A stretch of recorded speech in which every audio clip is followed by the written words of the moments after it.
नमस्कार। समानता के मूल्यों के लिए प्रतिबद्ध विदुष बैटन फेसबुक पेज में आप सभी का स्वागत है। उजास मायनों का इन सर्च ऑफ मीनिंग। आप सभी जानते हैं कि इस कार्यक्रम के अंतर्गत हमारे पास अपने समय की ऐसी उन्नत मेधाएं आती हैं जिनके लिए शब्द और आचरण के बीच में फांक नहीं है, और वो उनकी उजास हम तक लेके आती हैं जिनके जिनके कामों से उनके व्यक्तित्व को रोशनी मिलती है या उनको रोशन किया है। तो आज हमारे साथ प्रख्यात कार्यकर्ता, लेखक और यायावर रमेश चंद्र शर्मा जी हैं। नमस्कार रमेश जी। नमस्कार। नमस्कार।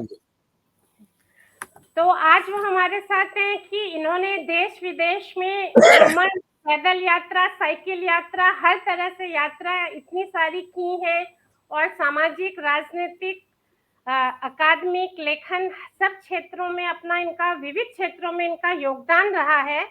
और गांधीवादी तो है ही, उनकी कस्तूरबा गांधी वादी बहुत महापुरुषों के साथ लगातार सानिध्य में भी रहे हैं, उनका बहुत काम उन्होंने किया है। बट जब उजास मायनों का कार्यक्रम का प्रारूप उन्होंने जाना तो उन्हें ऐसे लगा कि जिसकी उजास से सारा जग पहले से ही परिचित है, क्यों ना हम उनकी उजास के बारे में बातें करें, जहां से थोड़ी थोड़ी रोशनी, जिनको हम जानते हैं वो भी कहीं की तो रोशनियां लेके इतने बड़े हुए होते हैं। उनमें से कोई बहुत छोटे दीप भी हो सकते हैं जो अपने अपने क्षेत्र में रोशनी फैला रहे हो। कुछ बड़े प्रकाश स्तंभ भी हो सकते हैं जो बहुत बड़े दायरे तक अपना उजाला फैलाते हैं। लेकिन रोशनी की एक झालर को, हर तरह की रोशनी, हर तरह की किरणों की जरूरत होती है। तो अपनी पूरी लंबी जीवन यात्रा में इनको इस तरह के जितने आलोक बिंदु मिले हैं उनको जोड़ के वो कुछ उजाला हम तक पहुंचाना, लेकर आना चाहते थे। तो उसी के लिए हमने उनको आमंत्रित किया है। लेकिन उससे पहले, मैं उनको आमंत्रित करने से पहले मैं 2-4 मिनट लेना चाहूंगी। इनके जो काम है उनका तो सिलसिलेवार परिचय मैंने अपनी पोस्ट में देने की कोशिश की है, कोशिश ही कर सकती हूँ मैं, क्योंकि दरअसल आयाम बहुत है और लंबी यात्रा है। छात्र जीवन से ये लगातार आंदोलनों, समाज निर्माण के जो काम है, अक्सर ये होता है कि हम कुप्रथाओं की बुराई कर देते हैं, हम जो हटना चाहिए उसकी बुराई तो करते हैं, लेकिन वो जो रचनात्मक काम है समाज निर्माण का, कि उसे हटा के चाहिए क्या, उसमें कम लोग सक्रिय होते हैं।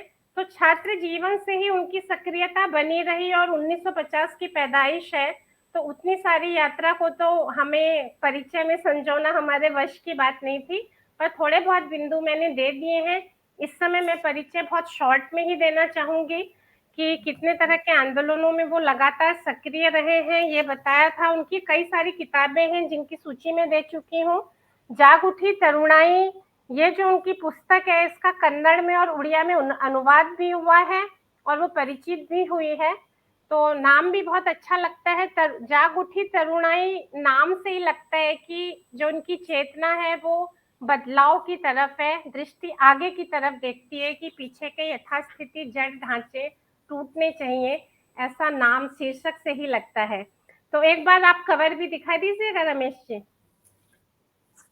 जाग उठी तरुणाई की कवर। हाँ, ये जो है कन्नड़ में है और ये हिंदी में है जी।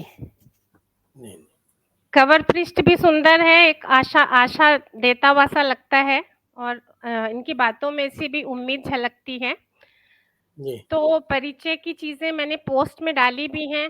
हम आगे बढ़े इससे पहले हमारे समय के जो मूर्धन्य आलोचक मैनेजर पांडे हैं, उनके निधन की आज खबर आई, तो हम भी थोड़े से हिंदी समाज और पूरे हिंदी साहित्य जगत में जो सन्नाटा सा एक वेदना फैली हुई है, उसके शोक में हम भी शामिल हैं और उनकी स्मृति में भी हम नमन करते हैं और एक दीप उनके नाम। मैं मेरा जो मैनेजर पांडे से पहला साबका है वो इस किताब से पढ़ा था, मुझे भी जी। ये जो किताब है इसका मुझे कवर भी बहुत पसंद आता है। इस किताब से रिवर्स हो गया। साहित्य के समाजशास्त्र की भूमिका से मेरा पहला परिचय उनका मेरा ये है। तो मैं इसका एक छोटे सा हिस्सा पढ़ने के बाद में वक्तव्य हम लोग शुरू करते हैं।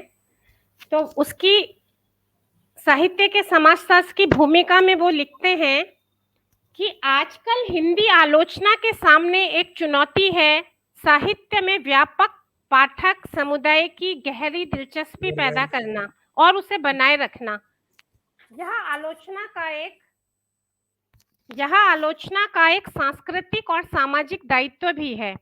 प्रायः अभिजनवादी माने एलीट, यह अभिजनवादी दृष्टि वाले आलोचक साहित्यिक रचना की ऐसी व्याख्या करते हैं कि वह रहस्यमय वस्तु बन जाती है। तब साहित्यिकता की पहचान मुट्ठी भर विशिष्ट रसिकों के लिए सुरक्षित हो जाती है। ऐसी स्थिति में अगर साधारण पाठक उस रहस्यमय साहित्यिकता से आतंकित होकर साहित्य से दूर रहे तो क्या आश्चर्य। साहित्य का समाजशास्त्र इस बनावटी रहस्यमयता का पर्दाफाश करके साहित्य के सामाजिक रूप और अर्थ को उजागर करता है, जिससे साधारण पाठक उसकी ओर आकर्षित होता है। साहित्य का समाजशास्त्र व्यापक सामाजिक प्रक्रिया के भीतर क्रियाशील संपूर्ण साहित्य के वास्तविक सामाजिक स्वरूप की पहचान कराता है और उसमें साधारण पाठकों की दिलचस्पी जगाता है। इस तरह रचना और आलोचना दोनों की सार्थकता बढ़ाता है। आलोचना जब रचना की सामाजिकता के पहचान के बदले आलोचक के वाग विलास यानी वाणी विलास और बौद्धिक व्यायाम का साधन बन जाती है तो वो अपनी सामाजिक सार्थकता खो देती है। आजकल हिंदी में ऐसी आलोचना खूब चल रही है। इस स्थिति में साहित्य का समाजशास्त्र आलोचना की सामाजिक सार्थकता की रक्षा का एक माध्यम बन सकता है। साहित्य में जिस सामाजिकता और जिन दबी हुई आवाजों की रक्षा की बात वो कर रहे मैनेजर पांडे इस भूमिका में, मुझे लगता है कि अगर हम समाज में देखें उसे तो इस तरह के जो कार्यकर्ता हैं रमेश जी की तरह, वो इन सामाजिक आवाजों को एक शक्ति देने के लिए और उजागर करने के लिए लगातार जो लगे हुए हैं और वो एक बहुत जरूरी काम है। साहित्य के साथ इस तरह की सक्रिय काम अगर होते रहें तभी कुछ सार्थक बदलाव की हम उम्मीद कर सकते हैं। तो मैं बहुत ही सम्मान के साथ उनको वक्तव्य के लिए आमंत्रित करती हूँ।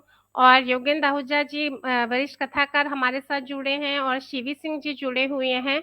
आज थोड़े कम लोग शायद जुड़ पाएंगे आज की घटना की वजह से, लेकिन बाद में जरूर ये प्रोग्राम देखा जाएगा। मैं ऑडियंस से कहना चाहूंगी कि जिस भी बारे में रमेश जी बोलेंगे, आपकी जो भी जिज्ञासा टिप्पणियां होंगी आप कृपया देते रहिएगा। मैं उन्हें नोट करती रहूंगी और इनके वक्तव्य के बाद हम उस पर बातचीत इनसे करेंगे या जो भी संवाद आप करना चाहें। जी रमेश जी, स्वागत है आपका।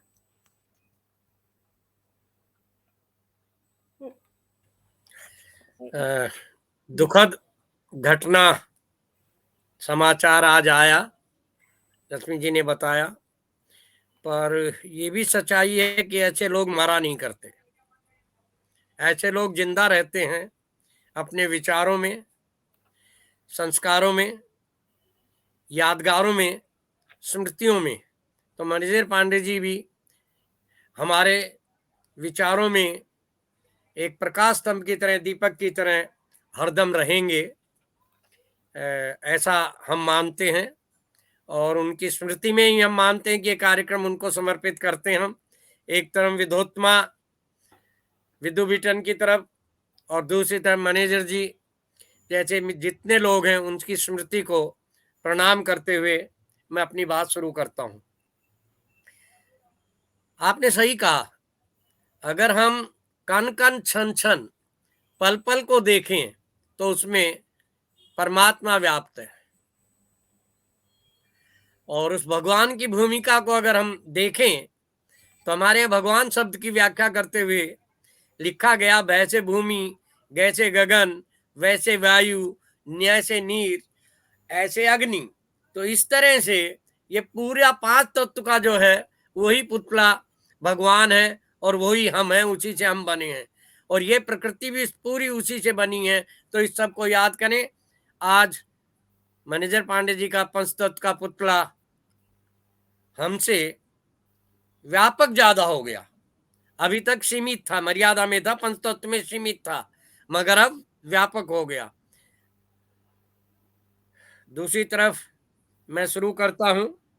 बंबई के एक साथी ने एक टिप्पणी पोस्टर को देखकर भेजा, रश्मि जी ने मुझे भी भेजी, तो मैं उसी से शुरू करता हूं। मुझे लगता है अच्छा कहा है उन्होंने कि अंधेरे में इतना बड़ा पहाड़ नहीं दिखता, मगर उस पर टिमटिमाता एक छोटा सा दिया अपना पहचान, अपनी उपस्थिति, अपना होना प्रकट कर देता है। इसलिए मुझे दो लाइन याद आ रही हैं, जो कभी कभी मैं गाता रहता था बीच में, मुझे बहुत अच्छा लगा वो गीत। पाना नहीं जीवन का, जलना है साधना।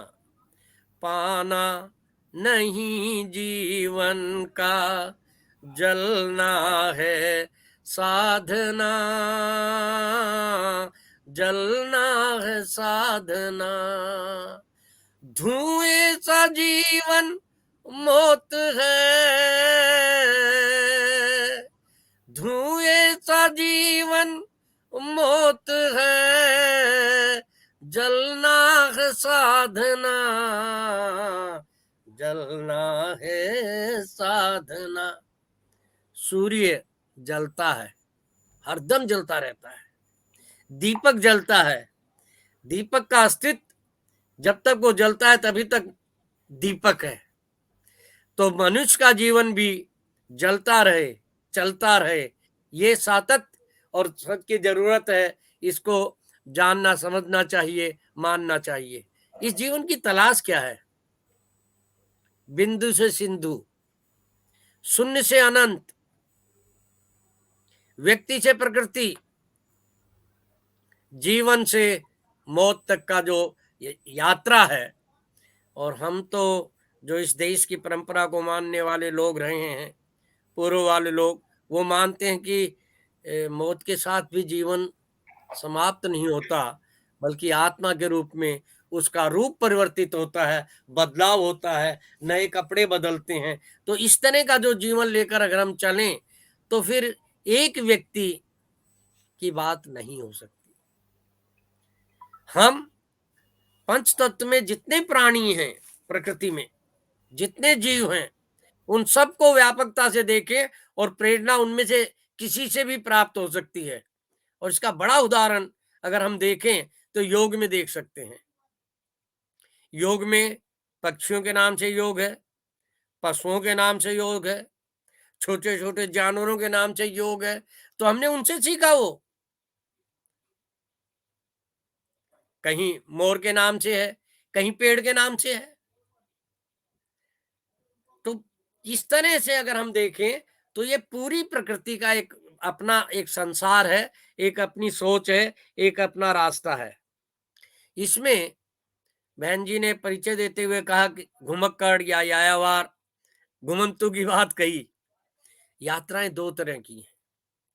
वैसे तो बहुत यात्राएं होती हैं, व्याख्या कर सकते हैं, पर मुख्य रूप से मन की यात्रा और तन की यात्रा। मन की यात्रा सूक्ष्म है, बहुत सूक्ष्म है। कहां से कहां, कब क्षण में पहुंच जाता आदमी, और मन से कहीं तक की यात्रा कर देता है। तन की यात्रा स्थूल की यात्रा है। मन की यात्रा सूक्ष्म और तन की यात्रा स्थूल। पर तन की यात्रा से भी मनुष्य को बहुत कुछ प्राप्त होता है, मन की यात्रा से भी बहुत कुछ प्राप्त होता है। इन दोनों यात्राओं को मिलन तो सूक्ष्म और स्थूल। तो हम स्थूल से सूक्ष्म और सूक्ष्म से सूक्ष्मतर की तरफ जाएं तो इस यात्रा में हमें बड़ी प्रेरणा का एक रास्ता मिल सकता है। कबीर का एक गीत है, कबीरा कुछ नहीं हो जाना, तन मान गुमान, कबीरा कुछ नहीं बन जाना। पत्थर से शुरू करते हैं, कबीरा पाथर हो जाना। पत्थर भया तो क्या भया, फिर सवाल खड़ा करते हैं। फिर यहाँ नचिकेता की याद आती है। सवाल पर अटल है ध्रुव। बच्चा है प्रहलाद, खड़ा हुआ है और अपने पिताजी के साथ टकरा जाता है। तो प्रेरणा के स्रोत बचपन हो, युवा हो, महिला हो, पुरुष हो, वृद्ध हो, जवान हो, सबकी एक श्रृंखला है। सबके तो नाम नहीं ले सकता, इतने ज्यादा लोग हैं, पर कुछ जो पढ़े मैंने देखे नहीं, जैसे ये तीनों नाम मेरे देखे हुए नहीं है, ये पढ़े हुए नाम है। चाहे नचिकेता हो, प्रहलाद हो, ध्रुव हो। अब जवानी में जाएं तो हम कुछ ऐसे नामों को देख सकते हैं, दयानंद है, विवेकानंद है, शंकराचार्य हैं, सिद्धार्थ, गौतम बुद्ध, महावीर, जिन्होंने जवानी में ही एक ऐसे सत्य के रास्ते की यात्रा शुरू कर दी और वो एक ऐसे स्थान तक पहुंचे। कबीर को याद करें, नानक को याद करें, रहीम को याद करें, रैदास को याद करें, मीरा को याद करें, मैत्री को याद करें, गार्गी को याद करें। भाई एक श्रृंखला है लंबी की लंबी, पर सबकी चर्चा संभव भी नहीं है। और मेरा जैसा छोटा आदमी कर भी नहीं पाएगा। मगर कुछ नाम मैं आपको याद दिलाना चाहता हूं साथियों। ये बच्चों के थे, युवकों में हम देखें तो एक मैं कहानी पढ़ रहा था, जब मैं बच्चा था तभी मुझे वो सौभाग्य रात मिल गई। मुझसे 10 साल बड़ी एक लड़की थी, 1940 में पैदा हुई। 4 साल की हुई तो पैर खराब हो गए। 11 साल की हुई तो डॉक्टर ने कहा कि ये जीवन में कभी अपने पैरों पर खड़ी नहीं हो पाएगी। ये आज के विज्ञान की सीमा है। देखिए, स्वास्थ्य के विज्ञान की ये सीमा है कि 11 साल में डॉक्टर कह रहा है। और ये कहानी अमेरिका की है। अपने माँ बाप की 20 से ऊपर की संतान, मतलब 22वीं संतान, मगर आग्रह पूर्वक 40 मील दूर ले जाकर माँ इलाज करवाने ले जाती थी। 11 साल की लड़की ने चलना फिरना शुरू किया और कहा कि नहीं, घर नहीं बैठूंगी। स्कूल गई। जो घटना हुई पूरी नहीं सुनाता हूं, मगर जब 16 साल की हुई तो आप कल्पना कर सकते हैं कि दौड़ में ओलंपिक में भाग लिया उस लड़की ने। 16 साल की लड़की ओलंपिक में, 11 साल की खड़ी नहीं हो सकती अपने पैरों पर। और 20 साल की ने 3 गोल्ड मेडल जीते, ब्लैक डायमंड कहलाई। और वो भी उसके देश ने नहीं कहा, जर्मन ने कहा। अन्य देशों ने उसको उसको कहा। ब्लैक थी, निग्रो थी। नाम बताता हूं, आप प्रयास कीजिएगा और उसका कहीं से भी आपको उपलब्ध हो, पढ़ना चाहिए। विल्मा रुडोल्फ, रोम के 1960 के ओलंपिक में सबसे तेज दौड़ने वाली धावक महिलाओं में विल्मा रुडोल्फ। है ना प्रेरणा की बात। बच्चों का देखा हमने, इसका देखा। अब मैं अपने से पहले की कहानी पे जाता हूं। जनक का दरबार है, एक बच्चा आग्रह कर रहा है, दरबार में जाना है। क्या करोगे? आचार्य बंदी से शास्त्रार्थ करना चाहता हूं। बच्चे, तुम्हें उनकी शर्त का मालूम है? डराओ मत, मैं उनसे शास्त्रार्थ करना चाहता हूं। मौत मेरे लिए कोई बड़ी बात नहीं है, साथ साथ विद्वता मेरे लिए बड़ी बात है। बच्चा अपने आप को न्योछावर करने को तैयार है। बच्चे की शक्ल देखकर, तन को देखकर हंसते हैं लोग। आवाज तेज होती है क्योंकि बच्चे को रोका जाता है। बच्चा थोड़ा तेज आवाज में बोलता है। हो सकता है मुझसे भी तेज आवाज हो, क्योंकि सत्य की आवाज में कई बार बल बहुत होता है। बच्चे ने तेज बोला तो आवाज अंदर गई। पूछा कि क्या हो रहा है बाहर? राजा जनक ने पूछा, बताते हैं क्या हो रहा है? तो उन्होंने कहा एक बच्चा है, आग्रह कर रहा है कि आने दो। दरबार में गया, बंदी से शास्त्रार्थ हुए। और बंदी ने कहा, बच्चे, मैं नहीं चाहता कि तुम इतनी छोटी उम्र में साथ साथ से हार कर मरो, क्योंकि मेरी शर्त है, अगर जो हारता है उसको जल समाधि लेनी पड़ती है। उसने कहा कि आचार्यवर, डराओ मत। मौत जीवन का एक अटूट अंग है। जो पैदा हुआ है वो अवश्य मरेगा। आए हैं सो जाएंगे, ये निश्चित है। कब जाएंगे ये समय हमें नहीं मालूम है, मगर आया है वो जाएगा जरूर। अब मुझे डराइए मत। शास्त्रार्थ में आचार्य बंदी हार जाते हैं। नाम आपको याद है, सबको याद है, अष्टावक्र। 8 वर्ग थे, और जब परिचय देने लगा बच्चा, आप कौन है, कहाँ है, तो मैं जल समाधि लेने को तैयार हूं। बच्चे का वो वाक्य आज हम सबको समझना चाहिए और अपने जीवन में उतारना चाहिए। बच्चे ने कहा, मैं बदला नहीं, बदलाव करने आया हूं।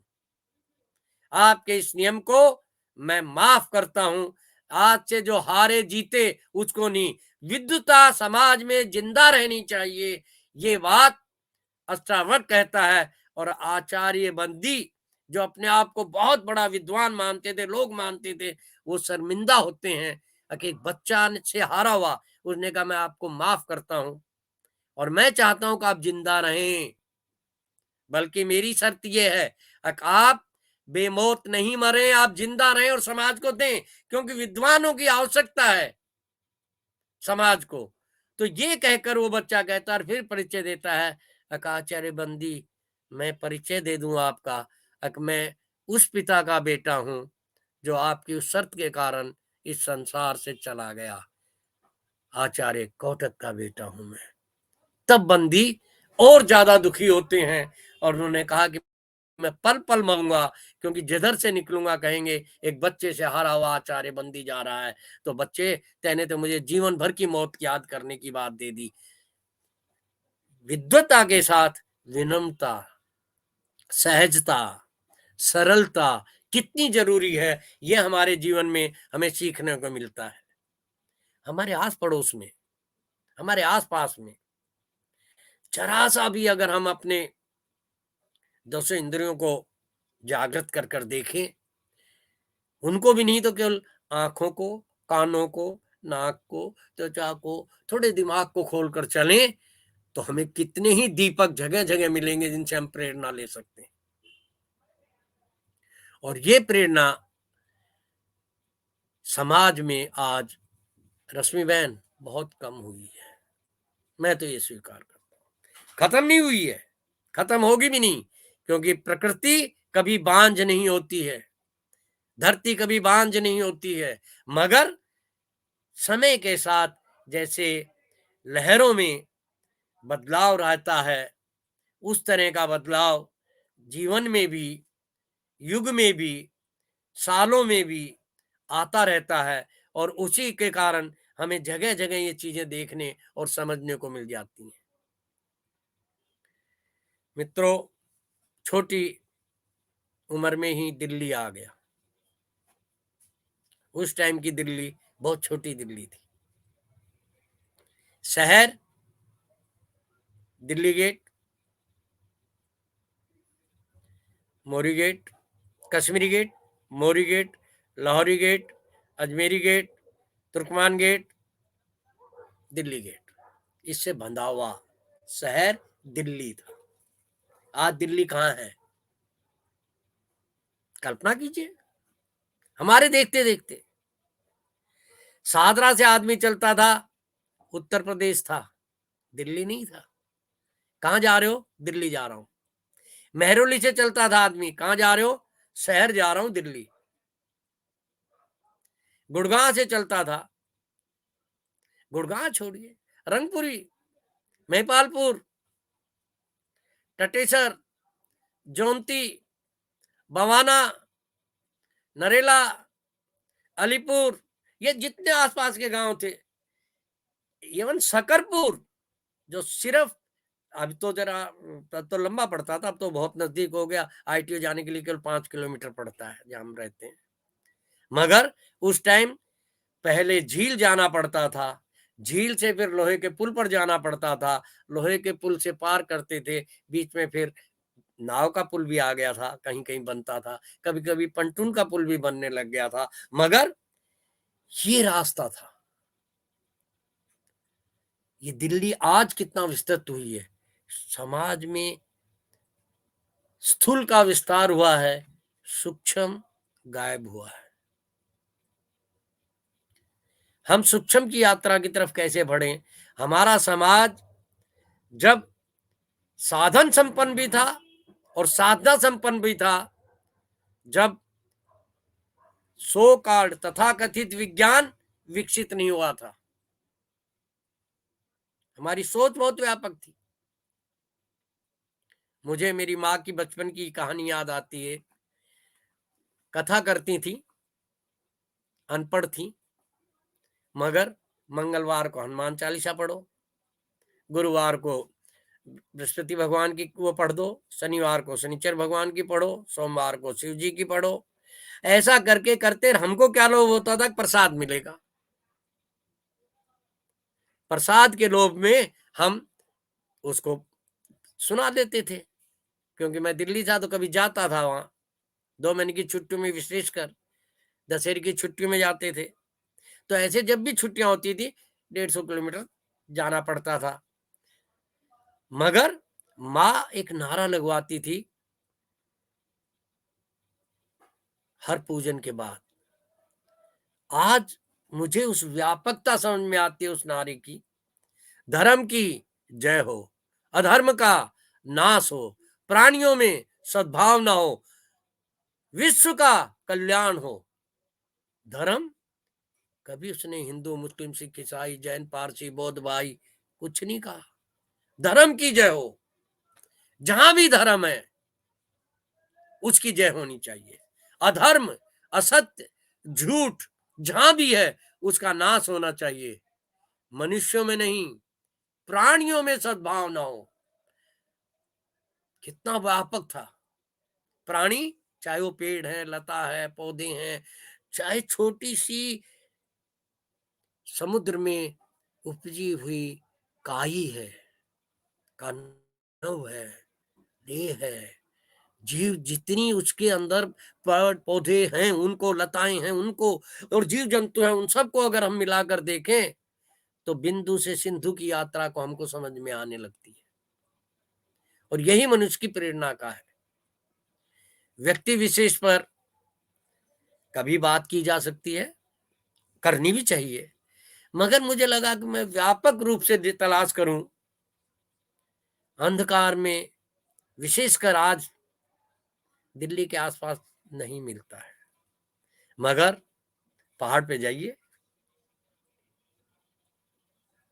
अंधेरी रात हो, आप सुनसान में खड़े हो, एक अनहद नाद सी आवाज आ रही हो। मेरे साथ एक बार बच्चे गए तो कह रहे थे डर लग रहा है। क्यों? क्योंकि ऐसी आवाज ना उन्होंने दिल्ली में सुनी थी जो उनके कानों में वहां गूंज रही थी। वो प्रकृति का मौन संगीत। पर वहां शून्यता नहीं है, अनंतता है, विविधता है, अनेकता है, भिन्नता है। और भिन्नता कभी अच्छी लगती है और कभी भिन्नता कुछ लोगों को बुरी लगती है। अच्छी लगती है तो विविधता और प्रकृति का विकास होता है, बुरी लगने लगती है तो विनाश होने लगता है। मनुष्य भी गिरता है, प्रकृति भी गिरती है, प्राणी भी गिरता है और सबका नाश होने लगता है। आज हम कुछ उस तरफ बढ़ गए हैं, हमारी यात्रा इस तरफ चल पड़ी है, सोच और मानसिकता इस तरफ जा रही है। इससे हम कैसे बचें, ये हमको सोचना और समझना होगा। कितना व्यापक है हमारा साहित्य। इस आवाज उपनिषद को शुरू करिए। पूर्णम मद पूर्णमिदं पूर्णात् पूर्णमुदच्यते पूर्णस्य पूर्णमादाय पूर्णमेवावशिष्यते। कितना बड़ा ज्ञान भरा पड़ा है। पूर्ण है वह, पूर्ण है ये, पूर्ण से निष्पन्न होता पूर्ण है।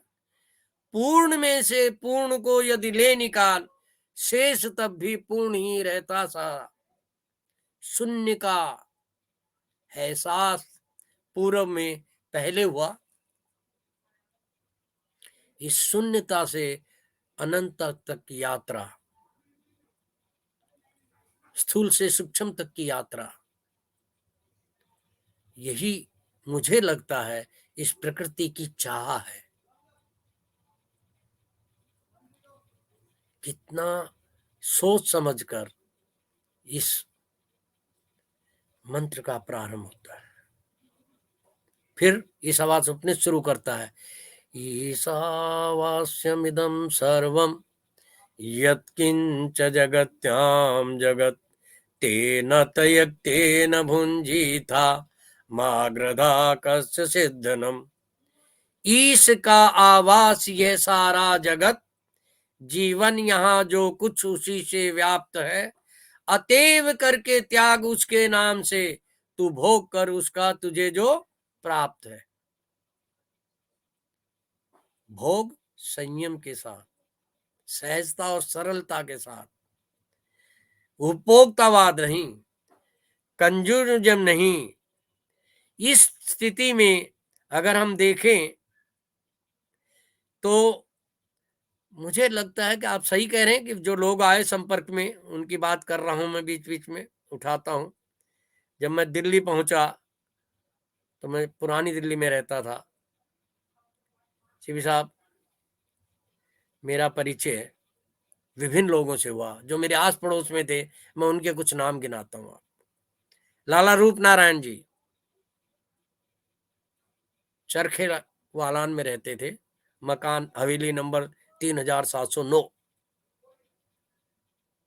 श्यामलदास गुप्ता एक राजनीतिक थे, समाजवादी, पुरानी दिल्ली में रहते थे।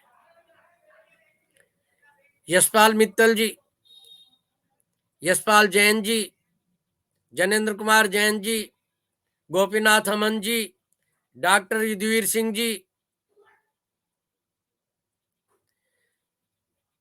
कृष्ण नायर जी जो केरल से आए, दरियागंज में रहते थे और सांसद चुने गए यहाँ। वैद किशन लाल जी नजफगढ़ वाले, चौधरी हीरा सिंह जी, जगत राम साहनी जी हौज खास वाले। तो एक पूरी श्रृंखला ऐसे लोगों की दिल्ली में सहज उपलब्ध थी, जिनसे आप बात कर सकते थे, जिनसे प्रेरणा ले सकते थे। और वो वन वे ट्रैफिक नहीं था। आप अगर उस तरफ कदम नहीं बढ़ाते तो वो लोग आपकी तरफ आते थे। मैं क्योंकि अकेला आया था दिल्ली, पिताजी के साथ रहता था, पढ़ने के लिए आ गया था। गांव से मुझे जाना पड़ता था दूर, और मेरी क्लासें बहुत शाम को खत्म होती थी, और उसके कारण अकेला गांव से जाता था। तो रास्ते नहीं थे, साधन नहीं थे, तो कहा कि जंगल में से कैसे जाएगा, तो दिल्ली जाओ, वहां पढ़ो। आया मजबूरी में, पर मेरी मजबूरी मजबूती बन गई। और इन सब लोगों के जिनके नाम मैंने बताए, इन्होंने पकड़ा।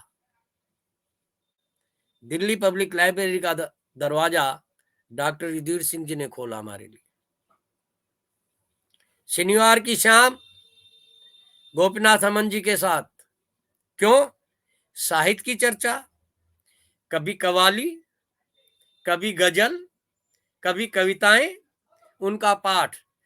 तो मजाक में मैं तो उसको शनिचर समाज कह देता था। कहाँ चल रहे हो? शनिचर समाज में जा रहा हूँ। तो लोग शनिचर समाज नहीं है भाई, शनिचर की मीटिंग है, शनिचर को जो मिले हम सब लोग, तो इसलिए कहा। पर उन लोगों ने कभी मुझको इस शब्द पर डांटा नहीं, बल्कि यहां से आनंद दिया।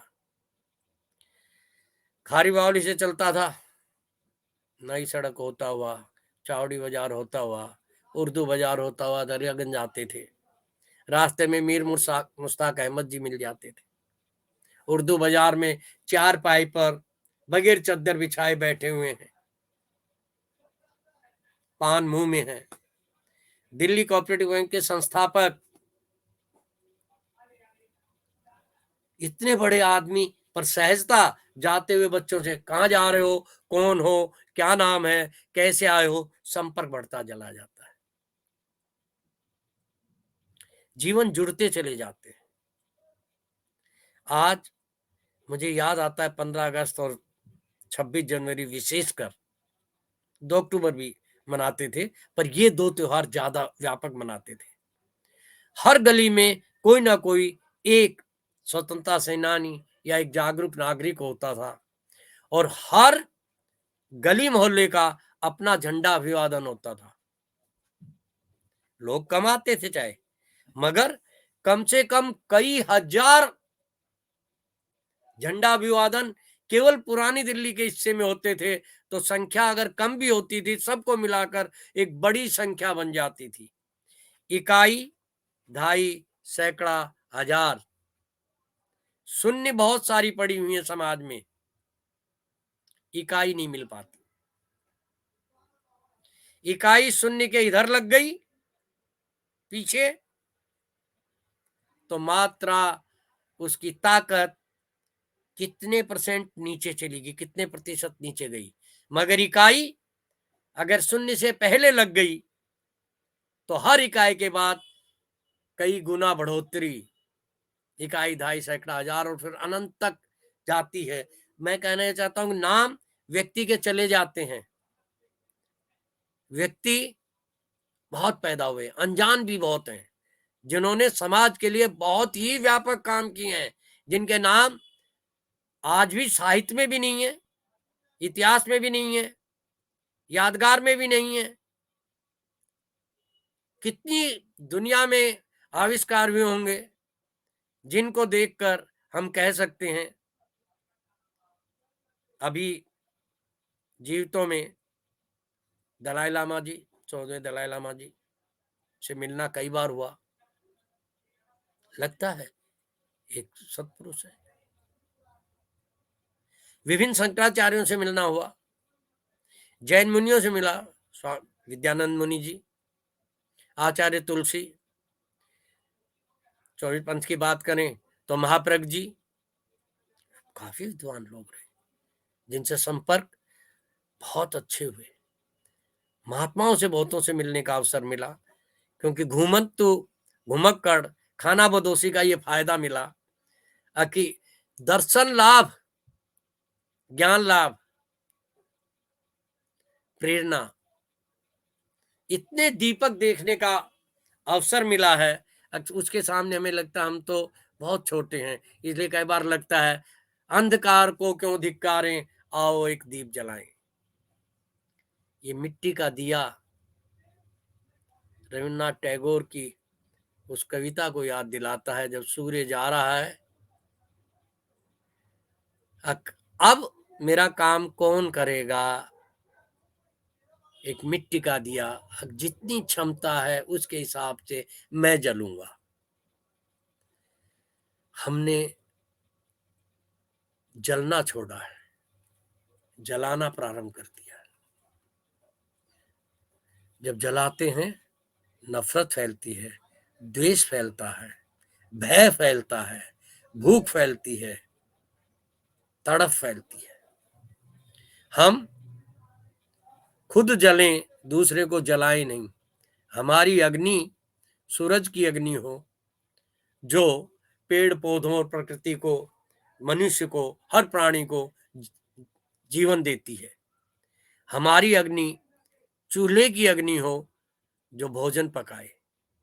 हमारी अग्नि हारे की अग्नि हो, जो दूध पकाए, शक्ति प्रदान करे युवाओं को।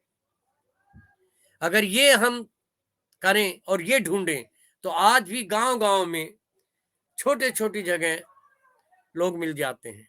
मैं 2 महीने पहले की एक घटना आपको सुनाता हूँ, पूरे 2 महीने भी नहीं हुए। मैं राजस्थान राजसमंद गया, 2 दिन का कार्यक्रम विद्यालयों में वहां रखा गया। वहां से उदयपुर से सूचना आई, मैं उदयपुर चला गया। उदयपुर से एक गांव की सूचना आई, मैं उस गांव में चला गया, और वहां 20-25 नौजवान बैठे हुए, एकदम एक पहाड़ी क्षेत्र पे एक छोटी सी नदी के किनारे शांत होकर अपने सृजन के कार्य में लगे हुए हैं। संवाद चल रहा है, चिंतन चल रहा है, मनन चल रहा है, और लोग अपनी प्रक्रिया में जा रहे हैं।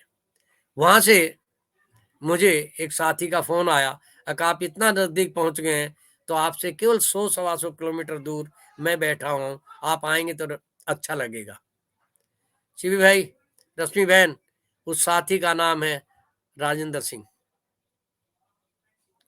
अब राजेंद्र सिंह एक तो बहुत प्रसिद्ध हो गए हैं, भारत के जल पुरुष जिनको कहा जाता है, और मेरा सौभाग्य रहा कि जब वो पढ़ रहा था नौजवान, मैं उसके गांव में काम कर रहा था डोला में। वो उत्तर प्रदेश से हैं, काम उन्होंने राजस्थान में प्रसिद्धि प्राप्त की, मगर वो रहने वाले बागपत से 11 किलोमीटर दूर है, टटीरी के बाद डोला गांव वहाँ के हैं। और मैं उसमें गांव में 80 से पहले 70 और 80 के बीच में लगातार काम करता था। कई साल तो वहाँ रहा भी मैं, और वो साथी निकले। अब वो अपनी परिचय में लिखते हैं कि रमेश भाई सामाजिक काम में मुझे प्रेरणा देने वाले व्यक्ति रहे। मैं तो ऐसा नहीं मानता हूँ, मगर अगर उस साथी को प्रेरणा मिली है तो उसका मानना है, और वो साथी उसका कहते हैं। पर ये राजेंद्र सिंह वो राजेंद्र सिंह नहीं है। पिंडवाना से 20-25 किलोमीटर दूर दो छोटे छोटे गांव, जहां ना सड़क है ना स्कूल है, बिजली की तो बात ही अलग है। वहां छोटे छोटे बच्चों का स्कूल चलाते हैं। 2 स्कूल चलाए हैं, अब तीसरा 1 नवंबर से तीसरा स्कूल भी शुरू कर दिया है, doctor S N Subba Rao ji के नाम से। और ये नौजवान साथी, अब मैं नौजवान कहूँ या मैं अपने आप को नौजवान कहूँ तो अच्छा नहीं लगता। ये नौजवान साथी वरिष्ठ नागरिक हैं, हरियाणा के रहने वाले हैं, निहालगढ़ के। हरियाणा से पढ़ते हुए इन्होंने देखा कि हिंदुस्तान का सबसे शिक्षा में, साक्षरता में कम ब्लॉक पिंडवाड़ा जिला है, सीहोर जिले का पिंडवाड़ा ब्लॉक है। तो वहां जाकर मोटरसाइकिल पर अपने किसी साथी के साथ वहां पहुंचे और गांव गांव घूमे, और उन्होंने कहा कि यहाँ आवश्यकता है, और उन्होंने अपना स्कूल शुरू किया। 30-35 बच्चे, मैं भी दोनों जगह गया, 25 बच्चे, 30 बच्चे, 35 बच्चे बैठे हुए हैं, और उनके बीच में सब एक टीचर लेकर बैठा हुआ है। एक तो बकरी का घर था जिसमें उनकी क्लासें चलती हैं, एक केवल खुला चबूतरा था, उसमें उनकी क्लासें चलती हैं। गांव फैला हुआ है, पहाड़ी, सुंदर एरिया है, हम लोगों के लिए सुंदर है वो। क्यों? क्योंकि हमको तो वहां कभी कभी जाना है, नदी पार करके जाना पड़ेगा आपको, 2-3 बार नदी को पार करना पड़ेगा। बच्चे कैसे स्कूल में पहुंचते हैं, और वो निहालगढ़ से जाकर नौजवान वरिष्ठ नागरिक रिटायर होने के बाद, बैंक में काम करते थे, रिटायर होने के बाद वहां जाकर इस काम में लगे हुए हैं। और 1 नवंबर को उन्होंने तीसरा एक छोटा सा केंद्र साक्षरता का, शिक्षा का खोला है। दिल्ली पुलिस के एक साथी, पुराने साथियों की बात करें, मैं नयों की भी करता हूँ,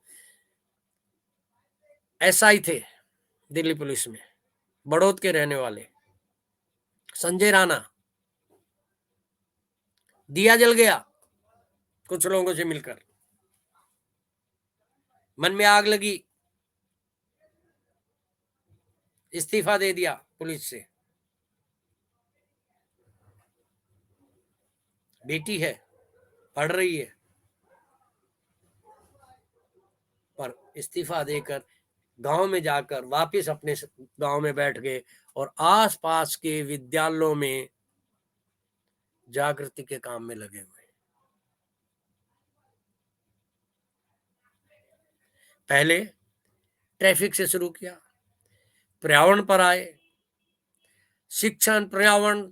अब वो कहते हैं समग्रता से ही काम चलेगा, तो एक को साधे सब सधे का साथ लेकर, और पूरे उसमें से वो व्यक्ति आज पूरे क्षेत्र के 10-20 विद्यालयों, शिक्षण संस्थाओं में तो मुझे भी ले गए हैं साथ में। पर उन्होंने अभी एक प्रक्रिया चला रखी है, अक्टूबर, नवंबर, दिसंबर की, जिसमें एक एक एक दिन में 2 विद्यालयों को कवर कर रहे हैं, शिक्षण संस्थाओं को कवर कर रहे हैं। और अब तक उन्होंने जो कुछ किया, उसमें से कैसा और क्या निकला, उसकी शोध पर लगे हुए हैं, और उसके प्रक्रिया में काम कर रहे हैं। तो ऐसे साथी मुझे मेरे से बड़े भी मिले, हम उम्र भी मिले, और मेरे से छोटे भी मिले। साथियों, आप सब विद्वान व्यक्ति हैं, मैं तो इतना पढ़ा लिखा भी नहीं हूं, न जाने परमात्मा कैसे ये सब मौका दे देता है, थोड़ा बहुत लिख पढ़ लेते हैं या बोल लेते हैं। मगर एक मुझे बहुत सौभाग्य है कि आज भी एक-एक प्रदेश में दर्जनों लोग ऐसे मिल जाएँगे आपको, जिनको बहुत तलाश नहीं करना पड़ेगा। सैकड़ों लोग ऐसे मिल जाएँगे, जिनको थोड़ी तलाशी पे मिल जाए, और गहरी तलाशी करें तो हज़ारों मिल जाएँगे, जो देश में दिए बनकर जल रहे हैं और अपनी रोशनी फैला रहे हैं। गुजरात जाइए, आनंद आता है। मैं 40 दिन की यात्रा इस साल का पहला जनवरी मैंने वहीं शुरू किया। अल्पेश बारोट अम्बाबाड़ी में बैठे हैं, पढ़े लिखे हैं, गुजरात विद्यापीठ से किया है शिक्षा, बॉम्बे में भी काम किया, पर छोड़कर आकर वहां बैठ गए हैं और एक आदिवासी बेल्ट में काम में लग गए हैं। पूरे क्षेत्र के साथ दांडी तक हम लोगों ने दिसंबर में, ये पिछला दिसंबर में यात्रा की, बच्चों को लेकर साथ। विभिन्न गांव के बच्चे थे, छोटे छोटे बच्चे, कुछ बड़े लोग भी साथ थे, और किस तरह से दांडी तक जाना, ये अम्बाबाड़ी सरदार पटेल की मूर्ति से बहुत नजदीक है, 25-30 किलोमीटर दूर। तो साथियों, बिंदु से सिंधु, इकाई से अनंत तक की, शून्य से अनंत तक की यात्रा, प्राणी से प्रकृति की यात्रा, ज्ञात से अज्ञात की और अज्ञात से ज्ञात की यात्रा हम अगर इस माध्यम से करते रहें तो मुझे लगता है कि हम अपने जीवन में एक अच्छी प्रक्रिया में आगे बढ़ सकते हैं, चल सकते हैं। एक मैसेज आ रहा है, तो मैंने कहा इसमें से कुछ सवाल आए हैं, जब आप अनुमति देंगे तो हम पूछ लेंगे, जब आप चाहेंगे, क्योंकि मैं अपना सहज चलता है रश्मि बहन, सहज है, मैं लिख कर नहीं बोलता, जो सहज चलता है वो बोल रहा हूँ। इसलिए जो भी सवाल आए तो मुझे लगता है जब आप कहेंगे तभी हम शुरू कर देंगे। तय आप कीजिए। जी, एक तो मैं ये पूछना चाह रही थी कि एक सवाल आया हुआ है इधर कि आप जी। गांधी जी से प्रेरणा लेते हुए समाज में वैमनस्य और कटुता मिटाने, एकता और मैत्री भाव बढ़ाने के लिए हमेशा सक्रिय रहे। आज यदि गांधी जी होते तो वर्तमान परिस्थितियों में किस काम को सबसे जरूरी और प्राथमिक मानते, और इसके अलावा भी वो क्या कर रहे होते आज? जी। अच्छा सवाल है, जी। और मुझे ऐसा लगता है अगर जब गांधी पहली बार भारत में आए तो उन्होंने सबसे पहले जो काम किया, चंपारण में, और उस चंपारण के नील का जो पूरा आंदोलन था 17 का, उसको अगर कहा जाए तो भय मुक्ति का काम था। निर्भय बनो, बगैर निर्भय के ना तो आप सहज हो सकते हैं, ना सरल हो सकते हैं, ना सत्य की तरफ जा सकते हैं, ना कहने की हिम्मत कर सकते हैं, ना आवाज बुलंद कर सकते हैं। तो गांधी ने चंपारण में सबसे बड़ा काम किया मेरी दृष्टि से, हो सकता है और साथी उसको और भी तरह से देखें। अगर आज गांधी होते तो वो भय मुक्ति का सवाल करते, भय मुक्त समाज बनाते, भय मुक्त व्यक्ति बनाते। देखिए, भय जो है, चाहे वो आर्थिक हो, चाहे वो सामाजिक हो, चाहे वो प्रतिष्ठा का हो, चाहे सम्मान का हो, चाहे पद का हो, चाहे मौत का हो, बड़ा भयानक है। धर्म का भी भय है। तो इस भय मुक्ति के काम में गांधी लगते, मुझे तो ये लगता है, और मैं संक्षिप्त में ये कहना चाहता हूं कि भय मुक्ति गांधी का एक प्रिय काम था, क्योंकि भय मुक्ति से ही हम अहिंसा, शांति, प्रेम, करुणा, उसकी तरफ चलेंगे। और ये रोशनी की झालर है, ये तभी बन सकती है जब हम भय मुक्त हों। जी, तभी तो हम।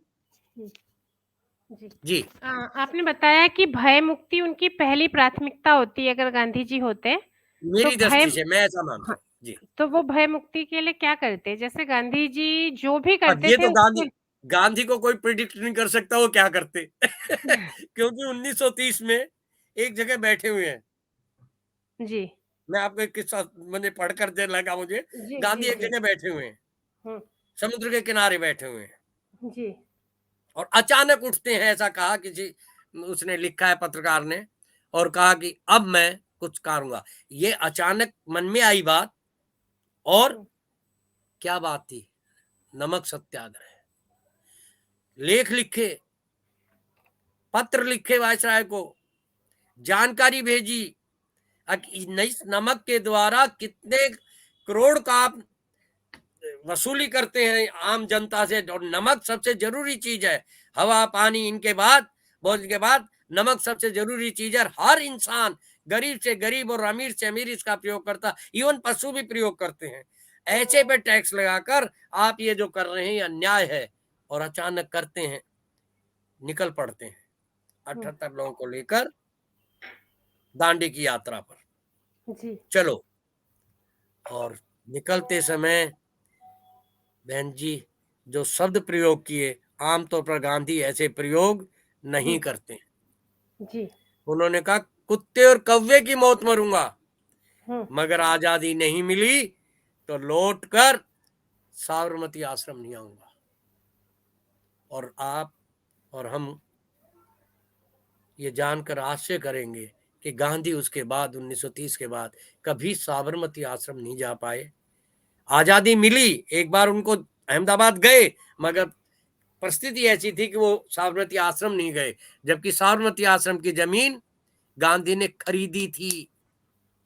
जंगल था वो, एक तरफ जेल, एक तरफ शमशान, जंगली जानवर, सांप, ये सब साबरमती का किनारा, और वहां ये जमीन लेकर एक करा था। ये गांधी की को प्रिडिक्ट करना मैं तो नहीं कर सकता। क्योंकि मैं मानता हूं कि गांधी परिस्थिति को देखते और वो समय से बहुत आगे की सोचकर चलने वाले व्यक्ति थे। ऐसे व्यक्ति युग पुरुष कहलाते हैं। जी, मैं गांधी को भगवान नहीं मानता हूं, मानूंगा भी नहीं, और जो माने वो अन्याय करेंगे गांधी के साथ, ऐसा मैं मानता हूं। इसलिए गांधी की जब कोई मूर्ति तोड़ता है, मेरे मन पे थोड़ा दबाव पड़ता है, पर मैं बहुत दुखी नहीं होता हूं, क्योंकि गांधी मूर्ति में नहीं है, गांधी राजघाट पर नहीं है, गांधी पुस्तकालयों में नहीं है, गांधी वाचनालयों में नहीं है। गांधी क्षेत्र में है, लोगों के दिलों में है, लोगों के विचारों में है, लोगों की मानसिकता में है। गांधी को आप नहीं मार सकते, और ये जो काम है गांधी का, इसलिए गांधी को हम प्रिडिक्ट नहीं कर सकते वो क्या कर सकते हैं, कब क्या कह जाएंगे, क्या करेंगे, ये किसी को नहीं मालूम है। दक्षिण अफ्रीका की जेल में बैठकर गांधी अपने, जिसने जेल में डाला, उसके लिए चप्पल तैयार करते हैं क्या कोई प्रेडिक्ट करेगा? जनरल स्मार्ट चप्पल, और उनको भेंट करते हैं कि ये लो आपके लिए बनाइए। और जनरल स्मिथ ने बाद में अपनी किताब में लिखा कि ये पैरों में मेरे संभाव नहीं, ये तो सर पे रखने की बात होगी जब गांधी का बड़ा नाम हो जाता है, जेल में रखने वाला व्यक्ति।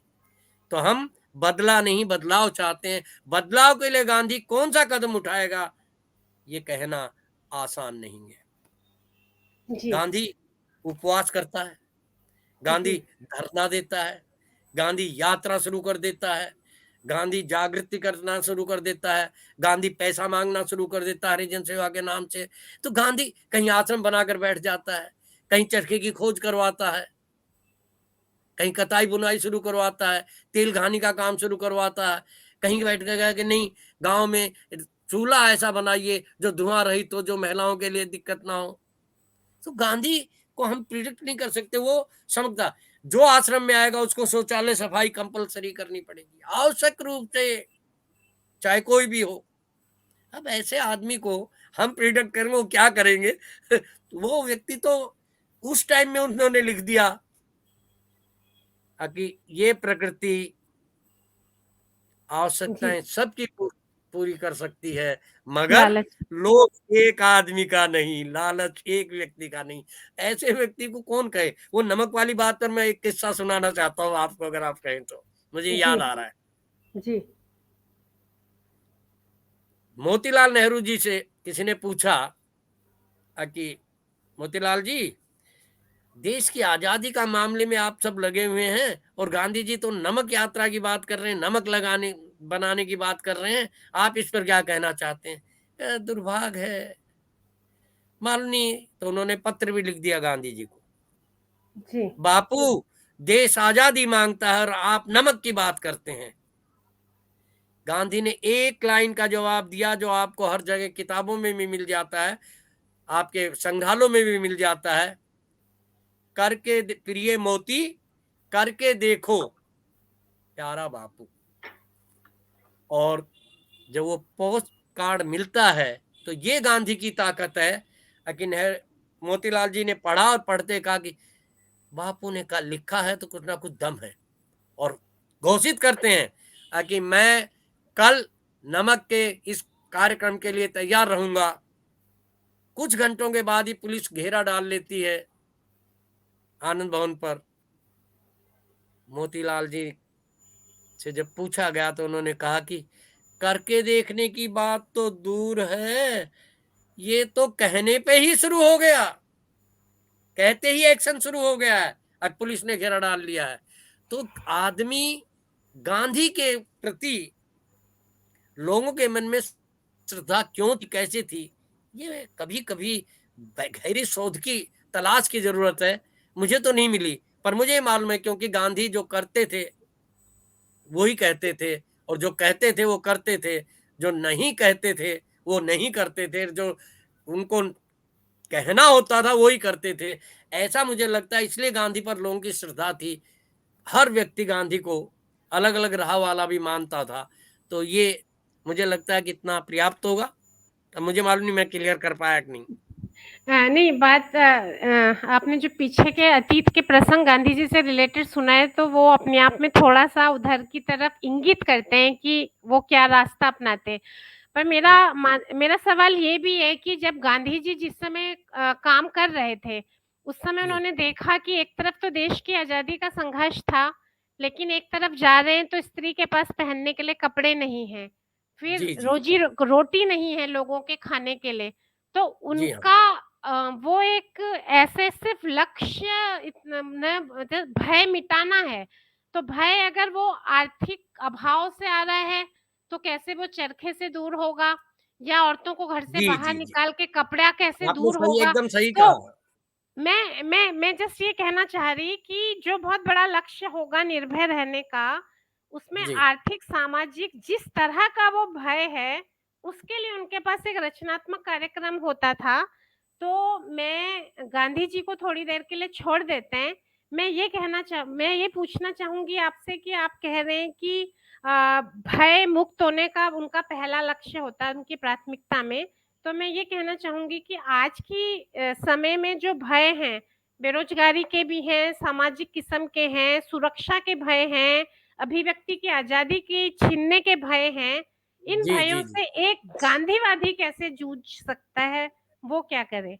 यही पूछती हूँ फिर मैं। एक गांधीवादी भी इनसे इनके लिए क्या वो चाहेगा कि हम क्या करें इसका? जी, पहले तो रश्मि बहन एक चीज कह दूं, मैं ये शब्द पसंद नहीं करता हूँ कौन-सा? जो आपने प्रयोग किया, गांधीवादी। जी, क्योंकि गांधी खुद भी पसंद नहीं करते थे। क्योंकि वादी जो है ना, वो जी, बंधन में रहता है, अंधभक्त जी, जैसा बन जाता है। जी, जी, जी, गांधी विचारक हो सकता है, गांधी चिंतक हो सकता है, गांधी अनुयायी हो सकता है, गांधी को मानने वाला हो सकता है। ये वाद शब्द जो है ना, बड़ा सत्यानाश करता है। माफ करिए, मैं एक चीज, क्योंकि मुझे लगा कि तो अपना विद्यु बटन तो बेटन ऐसी जगह है जहां खुलकर संवाद की बात कही जा सकती है। तो मैंने ये या बीच में कहा कि ये विदु वादी शब्द मुझे पसंद नहीं है। लोग मानते वि हैं पर मुझे ये सब पसंद नहीं है। नहीं, नहीं, तो आपको इसी 1 मिनट बस। जी, आपको जिन-जिन बातों से असहमति है, आप खुल के मानिए, ये असहमति को सुनने का भी मंच है। असहमति को इसलिए मुझे हम अच्छा लग रहा अ, है। नहीं, असहमति असहमति के सवाल इसके लिए असहमति को बहुत हम हाँ, जी, जी। असहमति को हम दरअसल लोकतांत्रिकता तो हम सबके ना सब नागरिकों का इस समय ज़रूरी लक्षण है ना, और लोकतांत्रिकता जी, का मतलब ही ये है कि जी, अपने से जो अलग आवाज़ें हैं, जो असहमत होने वाली आवाज़ें हैं, वो आपस में संवाद करेंगी तभी तो कहीं पहुँचेंगे। तो संवाद बहन ज़रूरी जी, है तो असहमति आपने ज़रूरी है भय ही है। मुक्ति का एक रास्ता खुद ही बता दिया। जी, भय मुक्ति का रास्ता आपने ही बता दिया। जी, असहमति को सुनने की तैयारी, और हुँ, बल्कि आपके, मैं जिस विचार को आपसे सहमत नहीं हूँ, उसको हुँ, सुनूँगा, विरोध करूँगा, जी, मतभेद करूँगा, मनभेद जी, नहीं करूँगा, बिल्कुल, आपसे दोस्ती फिर भी रखूँगा। बिल्कुल मैं ओ किसी भी वाद से के को सो कॉल्ड वाद अगर बनते हैं, मैं किसी भी विचार के साथ किसी के साथ बात करूँगा, मगर उससे मनभेद नहीं रखूँगा, क्योंकि वो जी, भी बिल्कुल, प्रकृति की एक इकाई है, और जी, यही बिल्कुल, गांधी का बड़ा काम है।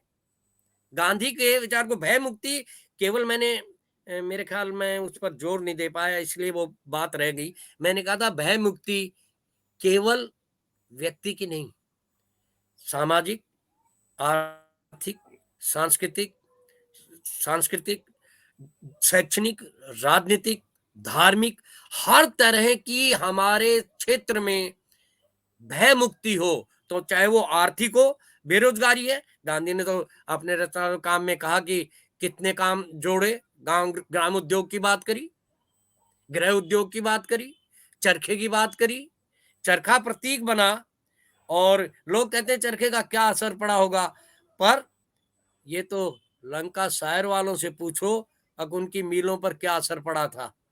पर गांधी जब वहां जाते हैं तो उस मील के कर्मचारियों के द्वारा स्वागत होता है। अब ये पुरानी बात है, मगर आज भी ऐसे लोग हैं।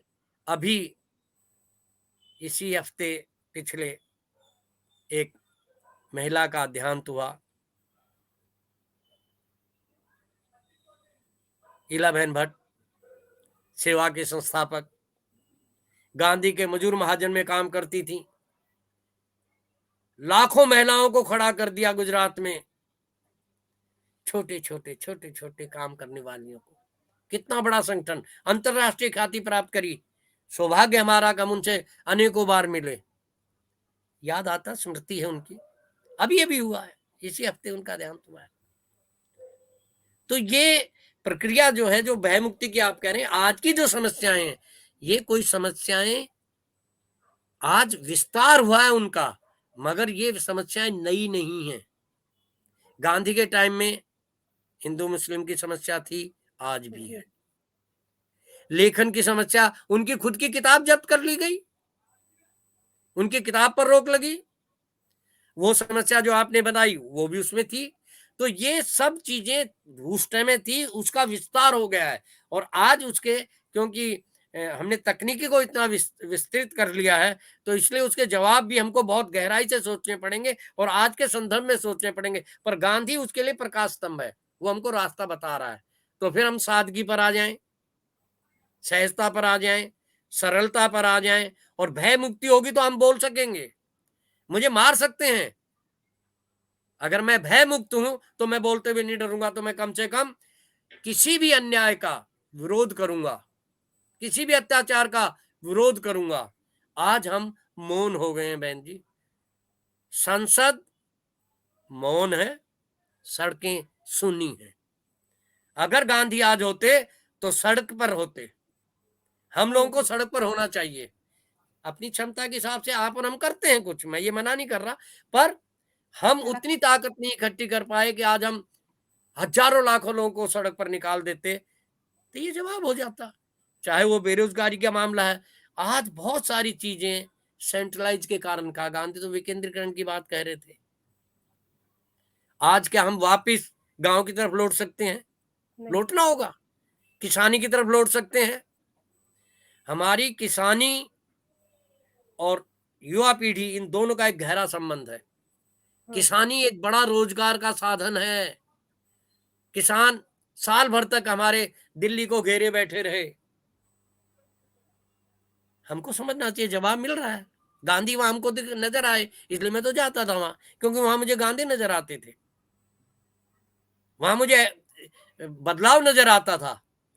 वो एक रास्ता बता रहा था कि ये है। अब उसको अलग ढंग से लोग ले जाते हैं, मगर आज भी अगर हम गांव की तरफ लौट जाएं, महानगर कम हो जाए, महानगर गुजर जाएं, थोड़े से कस्बे और गांव बस जाएं, उनकी तरफ रोजगार शुरू हो जाए, छोटे छोटे काम शुरू हो जाएं, हम खुद प्रयोग करने वो चीजें शुरू कर दें जो आस पड़ोस में बना हो, समस्या यहाँ से आ गई कि सुधार होना चाहिए पर सब लोग करें।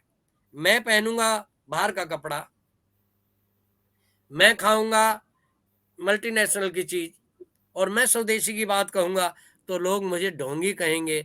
लोग कहीं ना कहीं मैं अपने आप को ढोंगी कहूंगा, मैं धोखेबाज कहलाऊंगा।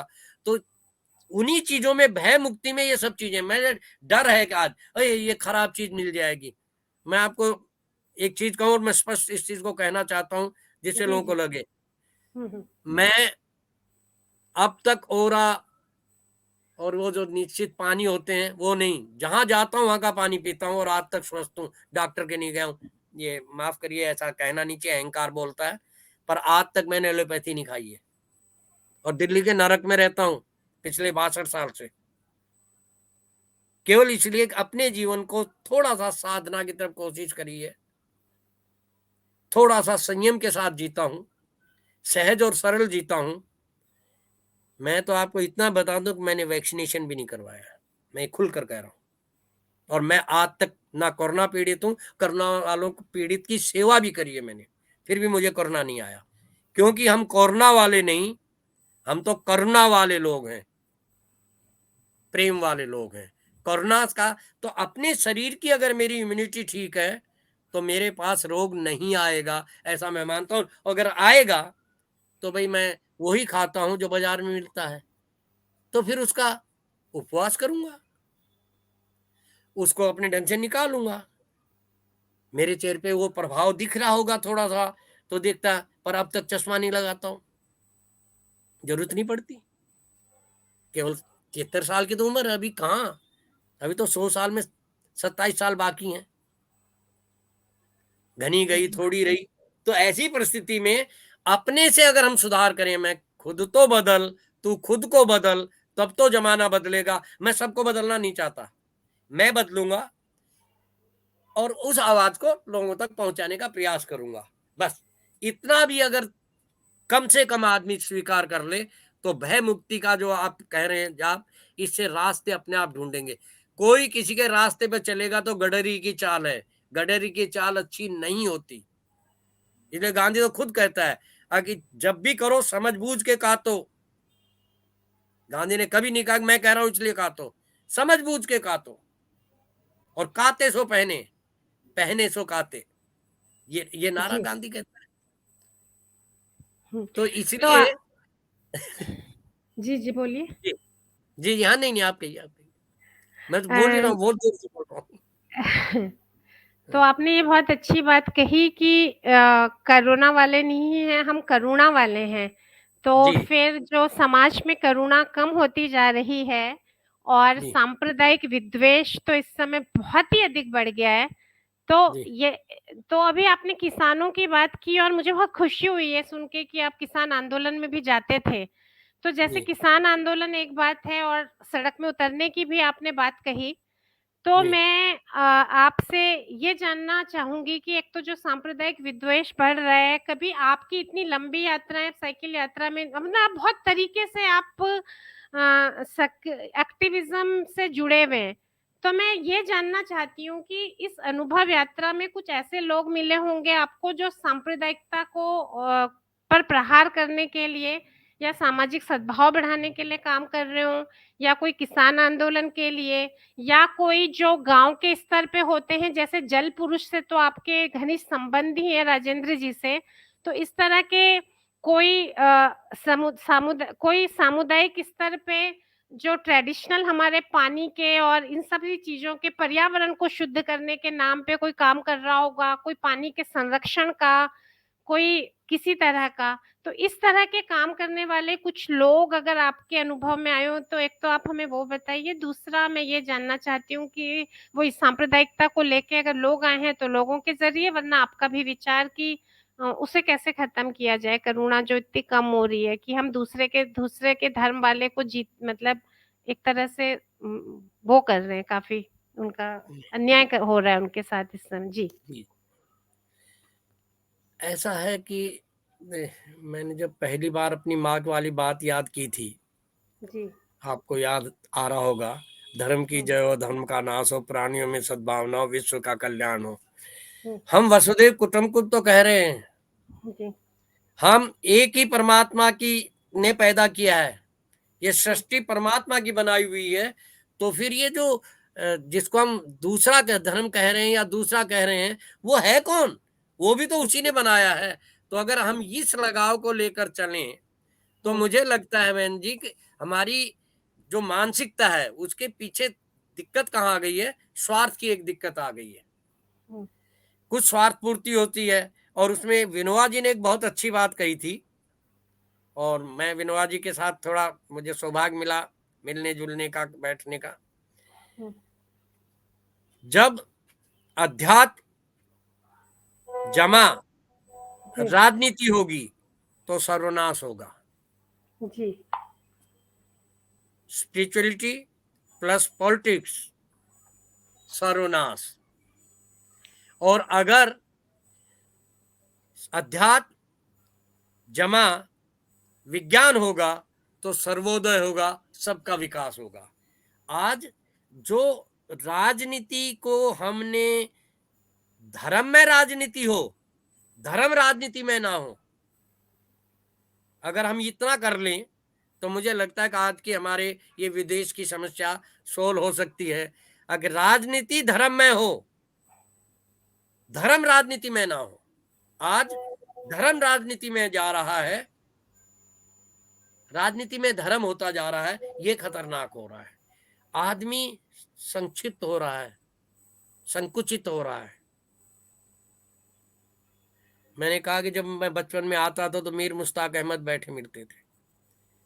चांदनी चौक के जामा मस्जिद के पास से निकलते तो अनारवली देहलवी मिल जाते थे, जनसंघ के नेता थे। सिकंदर वक्त मिल जाते थे, देखते थे। कभी किसी ने घृणा नहीं करी आपस में। मेरी गली जहां मैं रहता था, उससे थोड़ी दूर पे जनार्दन गुप्ता रहते थे, जनसंघ के नेता थे, चुनाव लड़ते थे। पर मन में ये नहीं था कि मैं इसको मार दूं, इसको मार दूं। अंदर होता होगा, मगर खुलकर नहीं था। आज तो स्वार्थ के लिए हम किसी हद तक गिर सकते हैं, ये एक बहुत बड़ा खतरा हो गया है। स्वार्थ मुक्ति कैसी? और वो स्वार्थ मुक्ति तभी होगी जब भय मुक्ति हो। आज सत्ता के मोह में मुझे भय है कि अगर मैंने ये नहीं किया, तो मेरी सत्ता चली जाएगी। इसलिए स्पष्ट रूप से ये कहना होगा कि भय मुक्ति अगर हो जाए, राजनीति में भी भय मुक्ति हो जाए, वोट की भी भय मुक्ति हो जाए, तो फिर ये समस्या आधी सोल्व हो जाएगी। मैं क्यों हुँ, करता हूँ ये सब स्टेप? हुँ, मैंने दुनिया के सामने दुनिया भर की जुमले बोल दिए, झूठ बोले। क्यों बोले? कि मुझे लोग स्वीकार कर लें। अगर भय ना होता, तो ये सब नहीं होता। इसलिए मैं मुझे बार-बार लगता है भय मुक्ति ज़रूरी है, चाहे वो राजनीति हो, चाहे वो आर्थिक नीति हो। जब से जो होगा देखेंगे, मगर नहीं मानेंगे। हम मानेंगे भी नहीं और मारेंगे भी नहीं। मैं तो जी, इस बात को मानता हूँ। इसलिए मैं मुस्लिम्स के बीच में, कल भी एक मीटिंग थी हमारी, गए हम, एनडी तिवारी भवन में हुई थी, और मैंने एक ही कहा, गलतफ़हमियों से होती है चीज़ें, ये गलतफ़हमियाँ कैसे हटें? तो गलतफ़हमियाँ फैलाई गई हैं। आज तो गांधी के ऊपर गलतफ़हमियाँ फैलाई जा रही हैं। साहित्य पर अगर आप थोड़ा-सा तिरछा बोल देंगी, तो दिल्ली विश्वविद्यालय में अर्बन नक्सली कहलाएँगी। आप पर बड़ा टाइटल लग जाएगा, ये अर्बन नक्सली हैं, अगर आपने सत्य बोल दिया तो, स्पष्ट बोल दिया तो। तो ये जो माहौल बना है, इससे भय मुक्ति की ज़रूरत है। भय, हम खड़े होकर कहें, हाँ, अगर आप हमको जो कहना चाहे कहिए, मगर हम इस करुणा से, प्रेम से, दीपक की रोशनी जलाने से, जो हमारी झालर, जो हम एक शब्द प्रेम का कहते थे, गुजराती में तो बहुत अच्छा है, प्रेम की परब, प्रेम की प्याऊ। तो मैंने तो आपसे बात करते हुए एक दिन कहा था कि हम रोशनी की प्याऊ चलाना चाहते हैं। तो प्याऊ कहाँ बनती है? घर में नहीं बनती। घर में तो जो आएगा पानी पिला देंगे। प्याऊ बनती है समाज में, सड़क के किनारे, रास्ते पे, कहीं एकदम जहाँ पानी नहीं होता है, वहाँ ले जाकर हम रखते हैं मटका, और उसमें एक गिलास रख देते हैं, एक बर्तन रख देते हैं प्याऊ। तो आज ज़रूरत है हम खुलकर समाज में जाएँ, अपनी क्षमता अनुसार जाएँ, और जाकर रोशनी की प्याऊ, एक दिए जलाने की प्याऊ चलाएँ, एक करुणा की प्याऊ चलाएँ, एक प्रेम की प्याऊ चलाएँ, और उस प्याऊ से कहें कि आओ, आओ मिलकर पानी पिएंगे, सबका साझा पानी है। ये हिंदू पानी नहीं, ये मुसलमान पानी नहीं, ये सिख पानी नहीं, ये जैन पानी नहीं, ये पारसी पानी नहीं, ये बौद्ध पानी नहीं, ये भाई पानी नहीं, ये पानी नहीं। हिंदू मुस्लिम सिख ईसाई जैन पारसी बौद्ध भाई सब एक हैं। और यहाँ से भी आगे जाना पड़ेगा। अब तो हमको, तो मैंने जब शुरू किया था मैंने कहा था कि प्राणी मात्र हमारे योग में भी कितनी है, जो पक्षियों और पशुओं और पेड़ों के नाम पे हमारे योग को हमने लिया, तो हम तो उनसे भी सीखेंगे, उनको भी जोड़कर साथ चलकर। एक भी प्राणी अगर मरेगा तो वैज्ञानिकों का कहना है एक भी पीसीज अगर कोई गायब होगी, उनको भी जोड़ तो वो चीजें खत्म हो जाएंगी। और अगर वो खत्म हो जाती हैं तो फिर मनुष्य तक भी ये मामला जाएगा। मनुष्य सर्वोच्च नहीं है, मैं ऐसा मानता हूं।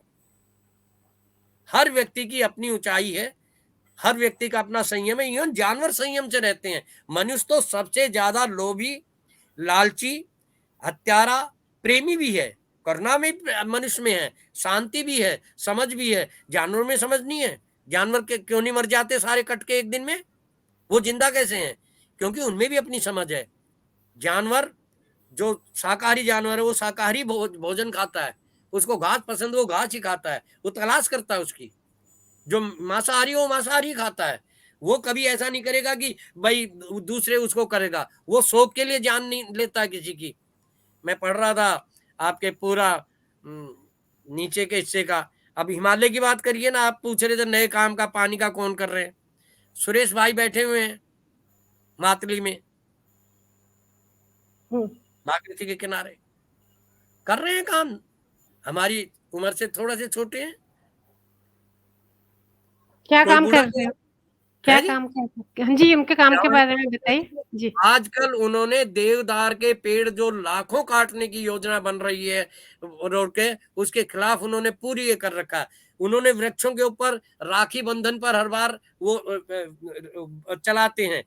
पूरे अपने क्षेत्र के अंदर जो भी आवश्यकता होती है पर्यावरण को बचाने की, नदी को बचाने की, जल को बचाने की, उसको करते हैं। क्योंकि समग्रता का काम है ये। हमारा काम एक जगह बड़ा दिखता है, मगर हम समग्रता में करते हैं। तो हम सांप्रदायिक सद्भाव का काम भी करेंगे, हम जल जंगल बचाओ जमीन का काम भी करेंगे, हम अगर विकास का विनाश हो रहा है तो उसको भी करेंगे, रोकने की कोशिश करेंगे। क्योंकि अध्यात्म जब बिगड़ता है तो रश्मि बहन कर्मकांड पैदा हो जाता है। विज्ञान जब बिगड़ता है तो तकनीकी का विकास होता है, विज्ञान का नहीं होता है। और जब विकास बिगड़ता है तो विनाश का काम शुरू हो जाता है। आज दुर्भाग्य है, अध्यात्म पूजा पाठ और कर्मकांड में घुस गया, विज्ञान तकनीकी में घुस गया, और जी विकास विनाश में घुस गया। इसको बदलने की जरूरत है। उसको अगर हम बदलें तो हमें लगता है कि हमारी दियों की झालर बन जाएगी। जी हम दियों की एक प्याऊ लगा देंगे, अकाओ भाई मेरा दिया हाथ में लेके चलूंगा, जहां तक भी होगी रोशनी, जहां जाऊंगा वहां तो पहुंचेगी। दिक्कत ये हो रही है कि हम उस दिए को लेकर अपने कमरे में ना बैठे। हम वो पड़ जाएगा प्रभाव। किसका पड़ेगा? शंकराचार्य का पड़ेगा, दयानंद का पड़ेगा, गांधी का पड़ेगा, विवेकानंद का पड़ेगा, कबीर का पड़ेगा, रहीम का पड़ेगा, रैदास का पड़ेगा, मीरा का पड़ेगा। उनका नाम चलेगा। पर मेरी क्षमता इतनी नहीं है, तो मुझे तो वो दिया लेकर साथ चलना पड़ेगा। तो जहां मैं जाऊं जी वहां वो दिया चले, इसलिए घूमता हूं बार बार। ज्यादा मन करता है कि चलो निकल पड़ो, कहीं तो जाएंगे। और इसमें मुझे लगता है दिए का भी बीज होता है। हर चीज बीज से निकलती है। तो मैं तो एक अपने आंदोलन को कहता हूँ, मैं बीज बखेरता हूँ। तो बीज कैसे बखेरता हूँ? विचार का बीज बखेरता हूँ, प्रेम का बीज बखेरता हूँ, रोशनी का बीज बखेरता हूँ। और इसको स्थूल रूप में भी करता हूँ। घर में जितनी भी चीजें मैं खाता हूँ, खासतौर पे अगर मैं मेरे सामने खाई जाती है, उनके बीज मैं इकट्ठे करता हूँ और फिर जंगल में जाता हूँ तो वहां फेंक देता हूँ। कोई कहता नहीं उगेंगे, नहीं उगेंगे, नहीं उगेंगे। मैंने धरती को समर्पित कर दिया। जी पर कम से कम धरती को, तो ये अगर हम छोटे छोटे काम करें, उससे एक काम, दो फायदे होते हैं। पर्यावरण भी बचता है। क्या? नाली में जाएगा, खजूर की गुठली नहीं गलेगी, कितना टाइम लेगी गलने में, नाली को रोकेगी। तो अच्छा ये है, अब वो बीज कहीं जाए, आम की गुठली पूरी नाली को रोक देगी। तो फिर हम क्या करें? इनको इकट्ठा करें धो के सुखा के रखें और जब कभी जंगल में कहीं जाएं, खाली जगह देखें, वहां बखेर दें। तो जी, मैं उसको जी, भी बखेरना कहता हूँ और ये भी करता हूँ। तो इसलिए अपने जीवन से करने का प्रयास है, बहुत कम कर पाते हैं, मगर जितना करें, सही करें और प्रेम से करें और वो प्रेम फैले, ऐसा एक मन में इच्छा रहती है, भावना रहती है और वही एक कर्म है। और ऐसे बहुत सारे साथी हैं। मैं हर क्षेत्र में जिस प्रदेश में जाता हूँ, वहाँ मुझे ऐसे साथी मिलते हैं। ख़ास तौर पे 3 प्रदेश, 4 प्रदेश तो बहुत ही आगे हैं। जैसे रा मैंने गुजरात का नाम लिया, महाराष्ट्र का नाम लिया, बिहार का नाम ली। यहाँ तो आपको इतने साथी मिलेंगे जो अपने ढंग से पागलपन कर काम में लगे हुए हैं। कोई शिक्षा का कर रहा है, कोई स्वास्थ्य का कर रहा है, कोई पर्यावरण का कर रहा है, कोई नदी बचाओ का कर रहा है, कोई जल संवर्धन का कर रहा है, कोई बेरोजगारी हटाओ के लिए आंदोलन की बात कर रहा है, कोई सड़क पर निकल रहा है, कोई धरना दे रहा है, कोई साइकिल चला रहा है, कोई पदयात्रा कर रहा है। तो स्कूलों में जाते हैं, स्कूलों में बच्चों से बात करते हैं। नई पीढ़ी के पास भी जाना कम हुआ है बहन जी, बहुत ज़्यादा। अब मैं आपको बताऊँ कि मैं जब छोटा था, तो मुझे आज याद आते हैं वो फ्रीडम फाइटर्स। गांधी का काम बढ़ाने में स्वतंत्रता सेनानियों की बड़ी भूमिका थी। वो मोहल्ले में, हमारे मोहल्ले में तो यहाँ तक होता था कि 15 अगस्त की पहली रात को स्वतंत्रता सेनानी अनाउंस करता था कि कल सबके घर में मीठा बनना चाहिए। कल हमारा आज़ादी का दिवस है। मैं किसी भी घर में आके खाने के लिए आ सकता हूँ, तो किसी को नहीं मालूम था किसके घर आएगा। सब सम्मान करते थे, तो सबके घर में यथाशक्ति, यथा क्षमता कुछ बनाकर रखते थे। पूछते थे 5-7 घरों में जाके, क्या बना है? दादाजी हमारे यहाँ मीठे चावल बने हैं। अच्छा, तुम्हारे यहाँ खीर खा लो। नहीं, नहीं बेटा अभी खाना नहीं है। तुम्हारे यहाँ क्या बना है? शीरा बना है हमारे यहाँ। हमारे यहाँ खीर बनी हुई है। हमारे यहाँ लड्डू लाए हैं। अब ये जो संपर्क था, आज मुझे अपनी रसोई का नहीं मालूम क्या बनने वाला है।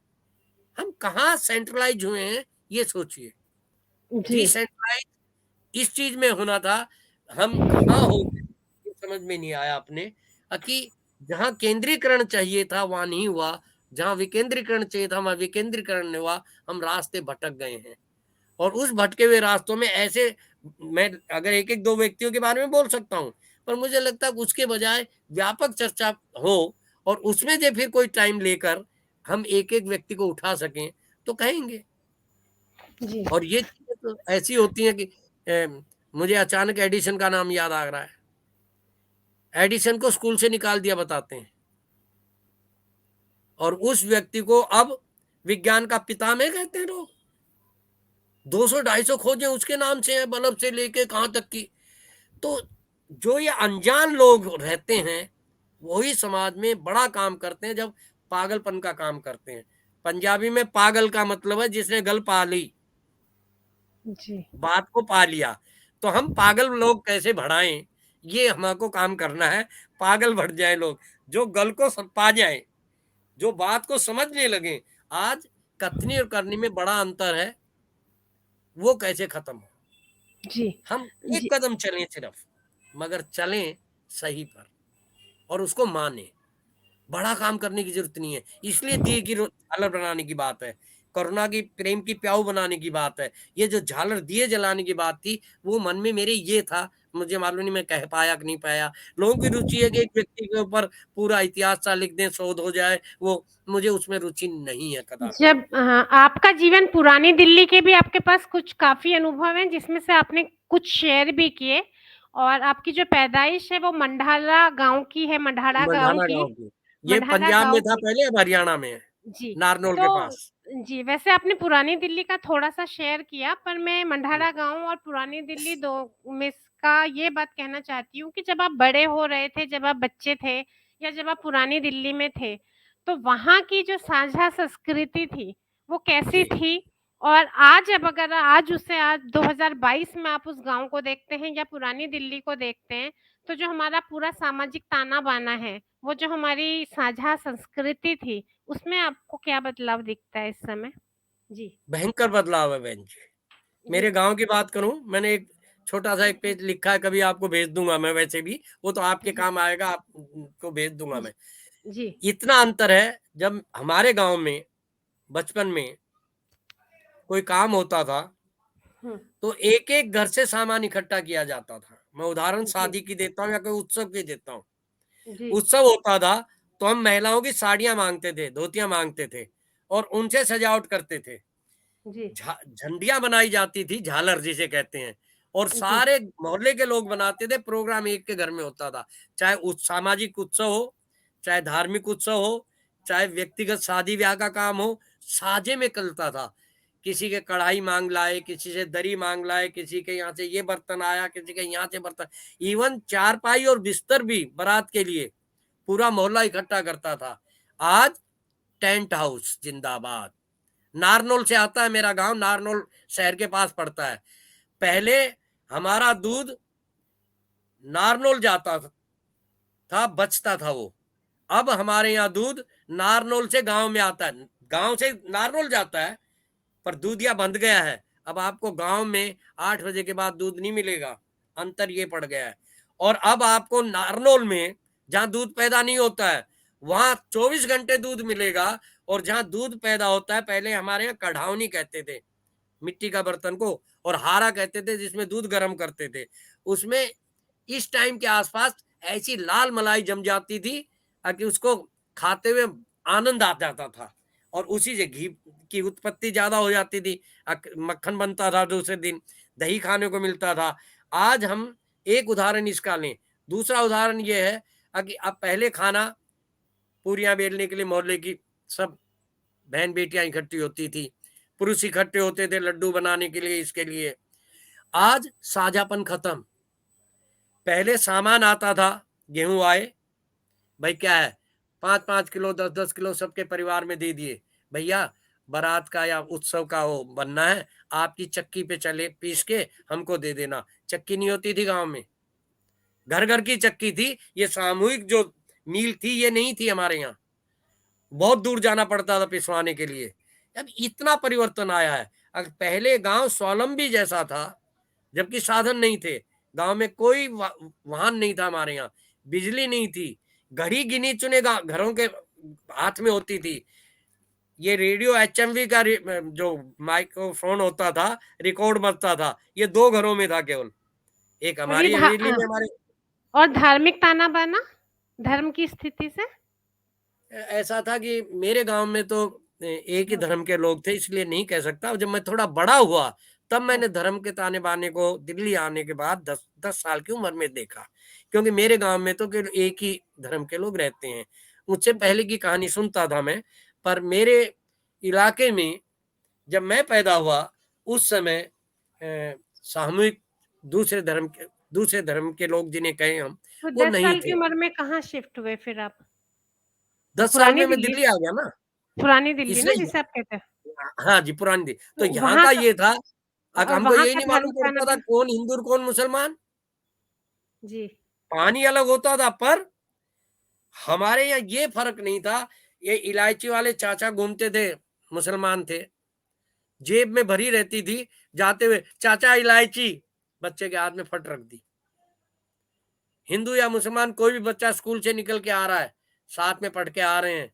मोहन ये उसका होता था अपने मसाले वाला, उसके दुकान के सामने से निकलते थे, हाथ ऐसा करते थे, हाथ फैलाते थे, चूरन की एक गोली हो जाती थी। चाहे हिंदू या मुसलमान साथ साथ लेके खाते बांट के खाते हुए चलते थे। बाद में धीरे धीरे इसमें प्रभाव ज्यादा बंटवारा हुआ और क्लस्टर बनते चले गए।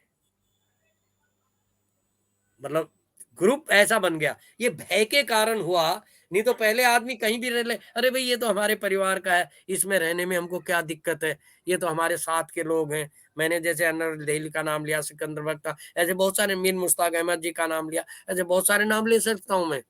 लेकिन अगर फिर अब आपस में बदल गया बिल्कुल ना। अब है, बिल्कुल, अब वर्तमान में एकदम बदली हुई लगती होगी आपको वो मतलब, हाँ, बदली हुई पुरानी क्या, दिल्ली। मैं आपको ईमानदार से बताऊं, मेरे मन में तो कम आता है क्योंकि मैं घूमता रहता हूँ। मगर मेरे साथ के कई बार साथियों ने ये कहा है कि साहब, मुस्लिम एरिया से निकलते हैं ना तो थोड़ा दिन में ही निकल लीजिए, कभी जोखिम ना हो जाए। हिंद मुस्लिम साथी साथ निकलते हैं तो वो कहते हैं कि भाई हिंदू एरिया से क्षेत्र से निकल रहे हो तो थोड़ा समय से निकल लो। पहले ये नहीं था एक चीज। अभी हम कश्मीर गए थे, कुछ साथी पहली बार गए, उनके मन में कितने भाव होंगे, पर जब वो लौट कर आए तो उनका पूरा मन में बदलाव था, और वो कह रहे थे कि जो कुछ हम सोच रहे थे वो तो था ही नहीं वहां।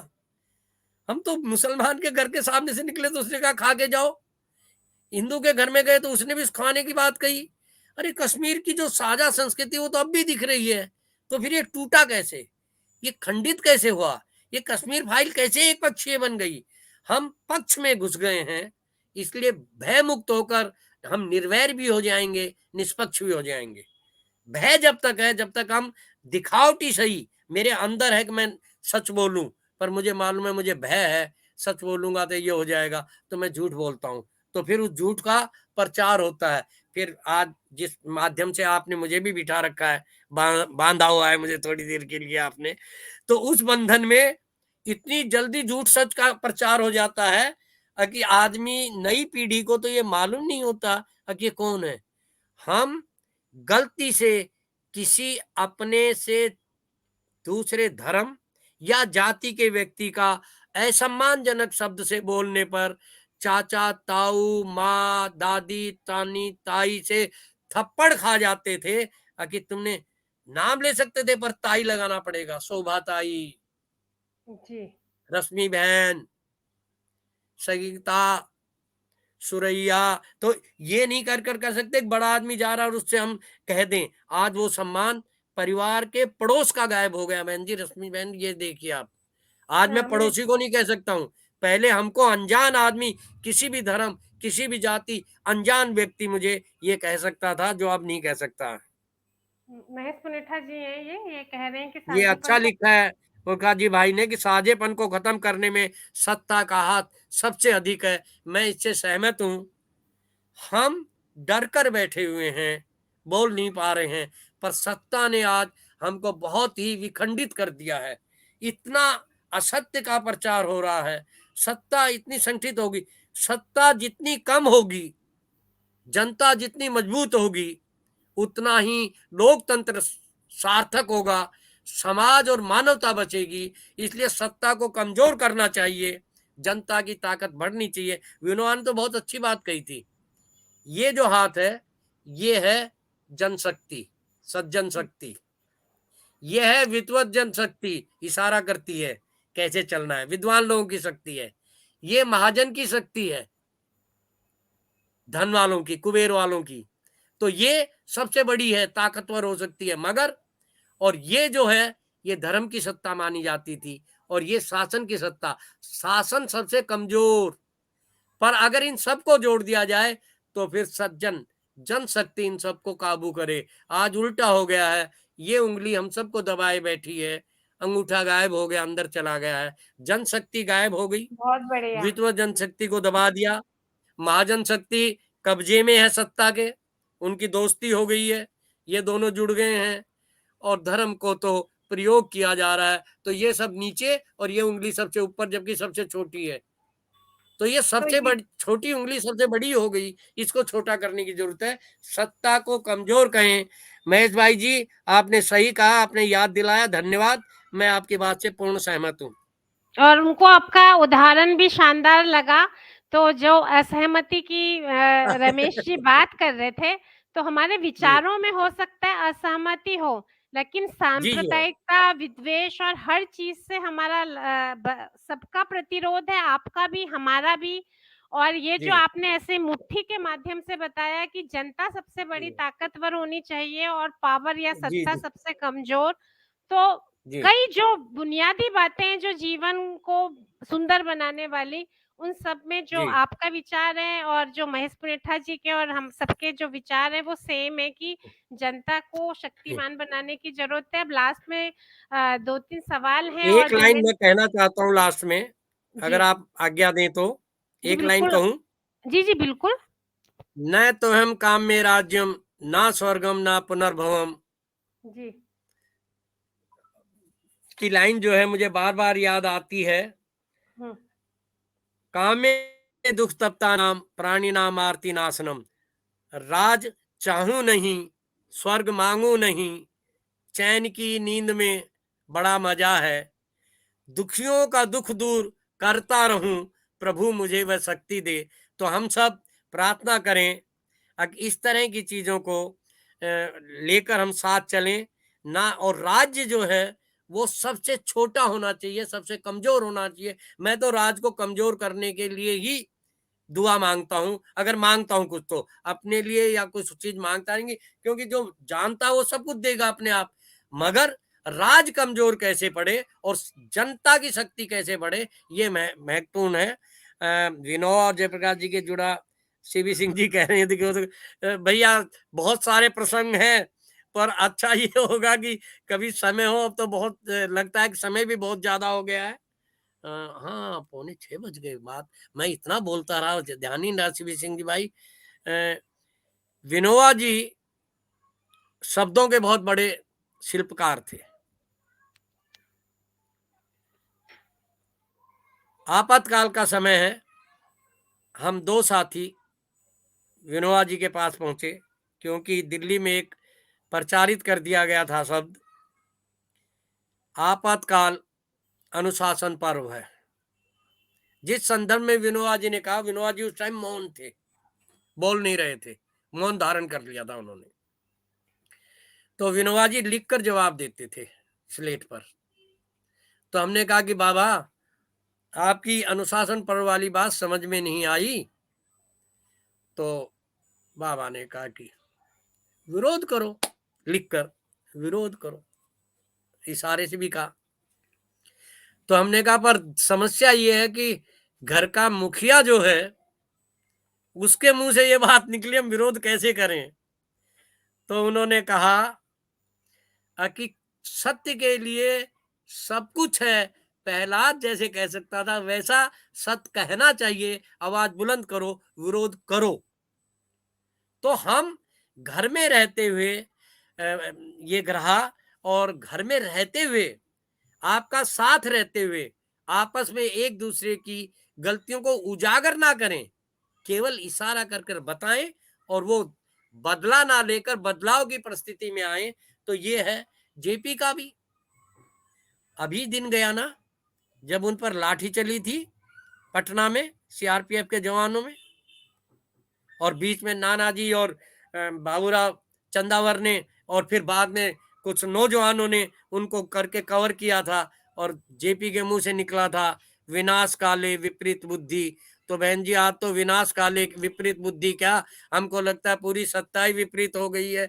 इसको कैसे संभाला जाए और जनशक्ति कैसे बढ़े, यही है।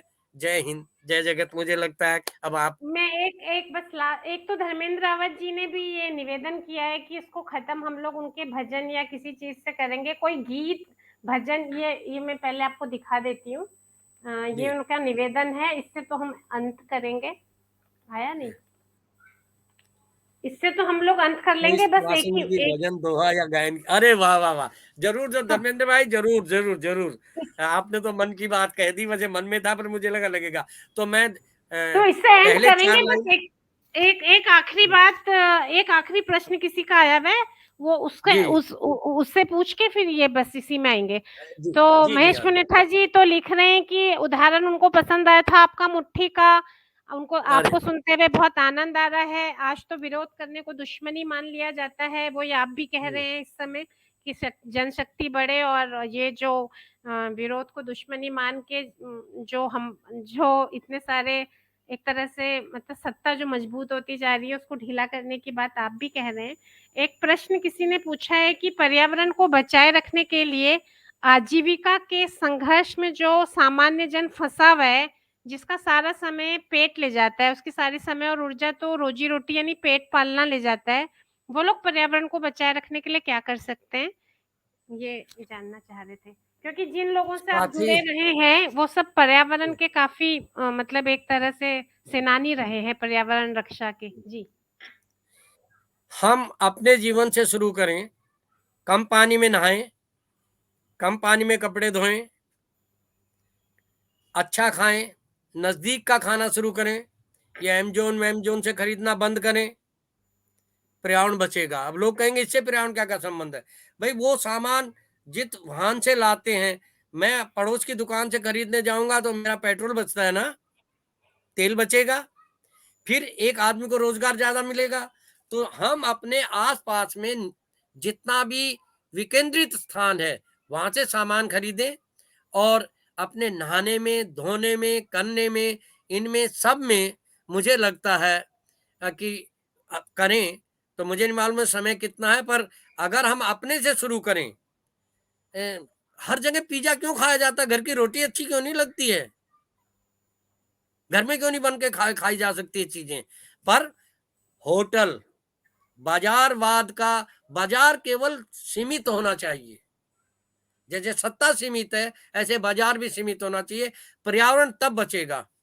हमारी जमुना में वजीराबाद पुल के बाद, रश्मि बहन आप तो जानती हैं, विश्वविद्यालय जाती हैं, एक बूंद पानी नहीं आता है जमुना का। नजफगढ़ नाले से शुरू होती है और ओखला वाला जब जाते हैं आप, 22वां नाला है ओखला। उसके बीच में मोरी गेट, मैटकाफ, शाहदरा, ये सब नाले, बारापुला, जयपुला, ये सारे नाले पड़ते हुए चले जाते हैं। तो ये तो नालों का पानी है। शुक्र भगवान का बारिश आती है तो जमुना में पानी दिखता है। तो इसलिए मुझे लगता है कि ये सब चीजें जो हैं जरूरी हैं। तो जमुना को अगर सुधारना है तो केवल 10% पानी जमुना में छोड़ दिया जाए तो जमुना सुधरेगी, जमुना सुधरेगी, पर्यावरण सुधरना शुरू हो जाएगा। ऐसे ही पेड़ लगाओ, मैं छोटी बात कह सकूं पेड़ लगाओ, पर पेड़ लगाओ से नहीं समस्या सुलझेगी, पेड़ बचाओ से। पेड़ काटो मत। अगर घर भी बन रहा है तो पेड़ को जाने दो ना ऊपर, उतनी जगह छोड़ के बना दो। हमने कई घर ऐसे देखे जिनमें पेड़ है और ऊपर तो बल्कि वो घर को छाया देता है, पर हम घोंसलों में रहने की तैयारी कर रहे हैं। तो ये जो है पेड़ लगाओ वो एक बड़ा काम है, मगर मुझे लगता है कि अब पेड़ बचाओ, जी नदी बचाओ, जी इनको स्वतंत्र होकर, अविरल होकर, निर्मल होकर बहने की तैयारी करवानी चाहिए। और अपने जीवन में मैं कम से कम खर्च करूं, कमाऊं खूब, मगर जी खर्च कम से कम करूं, ट्रस्टीशिप से करें। तो ऐसी अगर बात होगी तो मुझे लगता है कि पर्यावरण को हम बचा सकते हैं, क्योंकि नारों से पर्यावरण नहीं बचेगा। हम जीवन में जीवन शैली कौन सी अपनाते हैं उससे पर्यावरण बचेगा, उसको बचाने का प्रयास करना चाहिए। जी। अब मुझे आप नहीं मालूम मैं भैया का सही जवाब दे पाया कि नहीं, मगर जी, अब भाव मेरा आपके ये है। जी, तो धन्यवाद। मैं हाँ, पहले मैं एक छोटा सी 4 लाइन सुना रहा हूँ दुष्यंत की, फिर एक गीत सुनाऊंगा आपको अगर आप कहें तो। जी, जी, हो बिल्कुल। गई है पीर पर्वत सी पिघलनी चाहिए, इस हिमालय से कोई गंगा निकलनी चाहिए, मेरे दिल में ना सही तेरे दिल में ही सही, हो कहीं भी आग लेकिन आग जलनी चाहिए। तो मैं दुष्यंत जी से माफी मांगते हुए आग की जगह दीप लगा लेता हूँ। हो कहीं भी दीप लेकिन दीप जलना चाहिए, दीप जलना चाहिए, रोशनी फैलनी चाहिए, हो कहीं भी दीप लेकिन दीप जलना चाहिए। और धर्मेंद्र भाई ने जो कहा उससे मुझे लगता है ये अच्छा लिख रहे हैं महेश भाई, मुक्तावाद से मुक्ति तभी मिलेगी जब हम सहज और सरल होकर सादा जीवन जिएंगे। धन्यवाद, आपने अच्छा याद दिलाया है। तो एक गीत छोटा सा आपके सामने रखता हूं मैं, जो मेरे लगता है कि ये भाव आपके अनुकूल आएगा। जी, जी। त्याग और प्रेम के पथ पर चल कर मूल न कोई हारा, हिम्मत से पतवार संभालो फिर क्या दूर किनारा, हो मांझी फिर क्या दूर किनारा, त्याग और प्रेम के पथ पर चलकर मूल न कोई हारा, हिम्मत से पतवार संभालो, फिर क्या दूर किनारा हो मान जी, फिर क्या दूर किनारा। है जो नहीं अनुकूल हवा तो परवाह उसकी मत कर, मौजों से टकराता बढ़ चल, उठ मांझी साहस कर। धुंध पड़े या आंधी आए, उमड़ पड़े जलधारा, हिम्मत से पतवार संभालो, फिर क्या दूर किनारा हो मान जी, फिर क्या दूर किनारा। दरियाओं की छाती पर था तुमने होश संभाला, लहरों की थपकी से सोया तूफानों ने पाला, जी भर खेला खेल भंवर से बचपन मस्त गुजारा, हिम्मत से पतवार संभालो, फिर क्या दूर किनारा हो मान जी, फिर क्या दूर किनारा।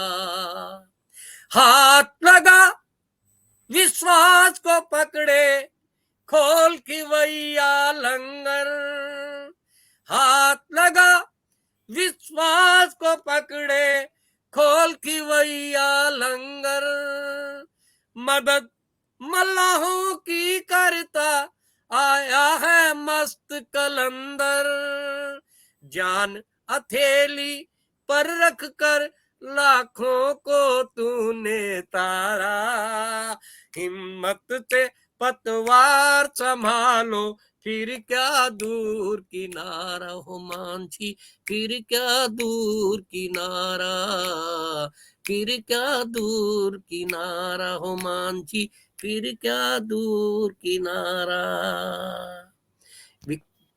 रश्मि बहन, दिक्कत कहाँ हो गई, आज मानव से मानव का मुक्त मिलन खत्म हो गया है। और इसके लिए हमारे एक साथी थे रामगोपाल दीक्षित जी, उन्होंने एक गीत की 4 लाइन लिखी हैं, लिखी तो बहुत बड़ा है पर वो उसका मैं सुनाता हूँ। कि किन्नर, किन्नर मतलब जातियां जो मानी जाती थी, ये किन्नर का मतलब आज का किन्नर जिसे कहते हैं वो नहीं है, ये बड़ा कंफ्यूजन हो जाता है कई बार कहते हैं तो। किन्नर गंधर्व देवताओं की बात नहीं, मानव से मानव का मुक्त मिलन चाहिए, मानव से मानव का मुक्त मिलन चाहिए। मेहनत मजदूर की वह नारी का सील आज चांदी के टुकड़ों से बिकता समाज में, अब भी उत्पात शेष पूंजी के देश बीच, महलों में प्रात और झोपड़ी है रात में, महलों की छाया में सोना स्वीकार नहीं, छोटी सी झोपड़ी की शांत शरण चाहिए, मानव से मानव का मुक्त मिलन चाहिए।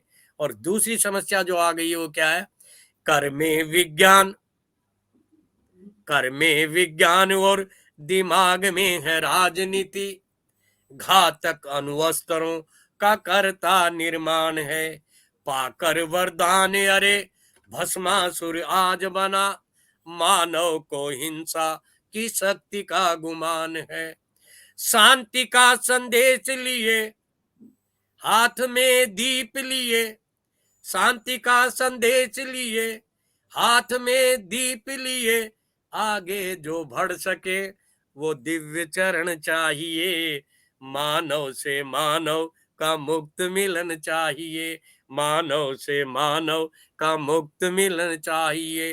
पर्दे रंगीन लगे, द्वार द्वार बेशुमार, मेज और कुर्सियों का वस्त्र से श्रृंगार है, पूजते पाषाणियां भूखे भगवान नहीं, नफरत इंसानों से श्वानों से प्यार है, शीत की निशीत में ठिठुरता जो द्वार पड़ा, उसको तो जीवित ही आज कफन चाहिए, मानव से मानव का मुक्त मिलन चाहिए।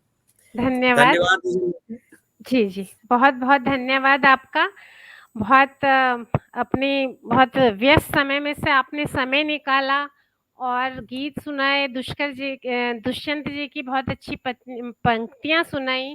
रजनी नेगी जी सूरत से लिख रही है, वाह बहुत सुंदर और सार्थक गीत।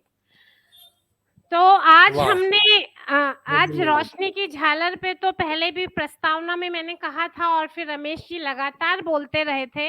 रोशनी की झालर में आज के उजास में एक ये भी काम हुआ कि रमेश जी की एक बहुत बड़ी चिंता सामूहिकता और सामुदायिकता की है, जिसकी भावना कम होती जा रही है।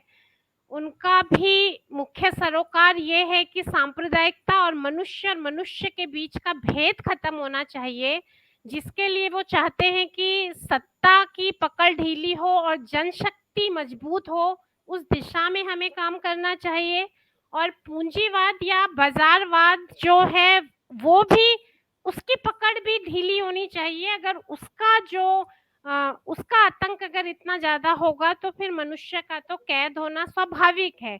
तो ये जो जीवन को आजाद करने वाली या जो जीवन को कैद करने वाली चीजों को लेके हम समान हैं, और जितने भी लोग इस समय विदुष बैठन के इस प्रोग्राम से जुड़े हुए हैं वो सभी लोग इस मामले और रमेश जी समेत वक्ता और सबके समेत समान हैं इसमें विचार।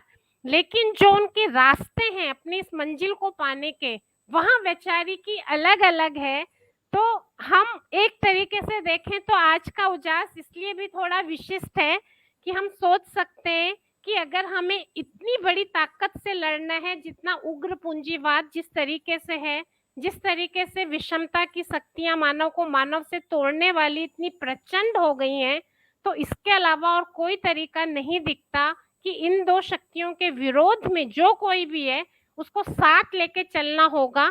और अलग अलग रंगों के ये दिए एक साथ एक साझा मंच में जले, इसके बिना इससे बिना जनशक्ति को मजबूत बनाने का कोई और रास्ता दिखता नहीं है।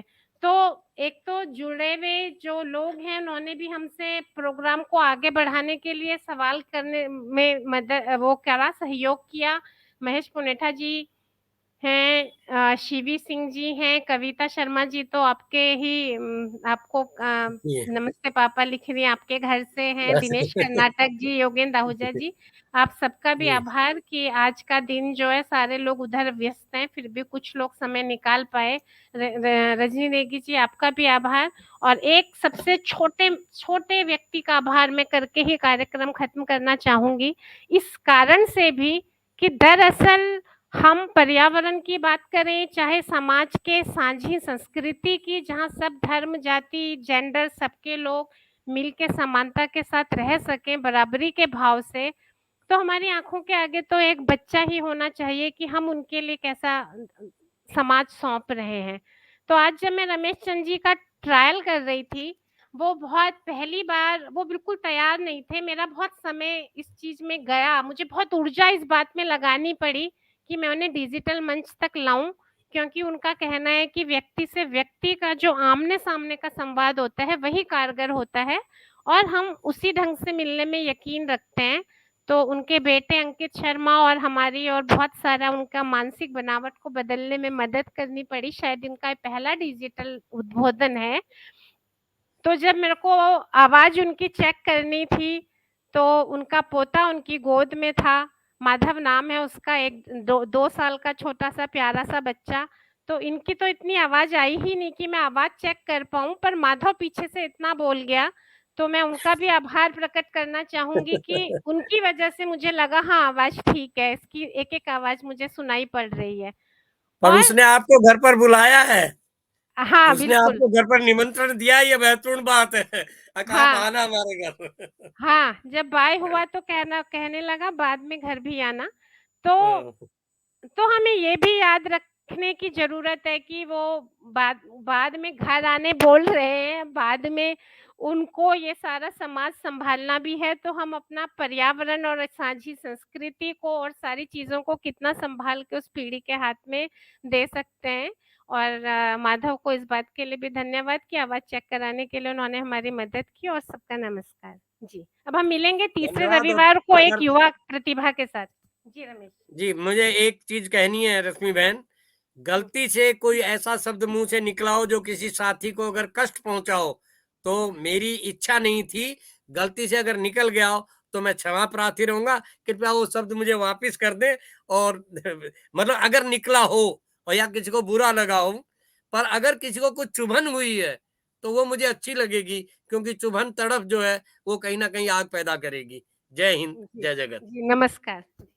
नमस्कार।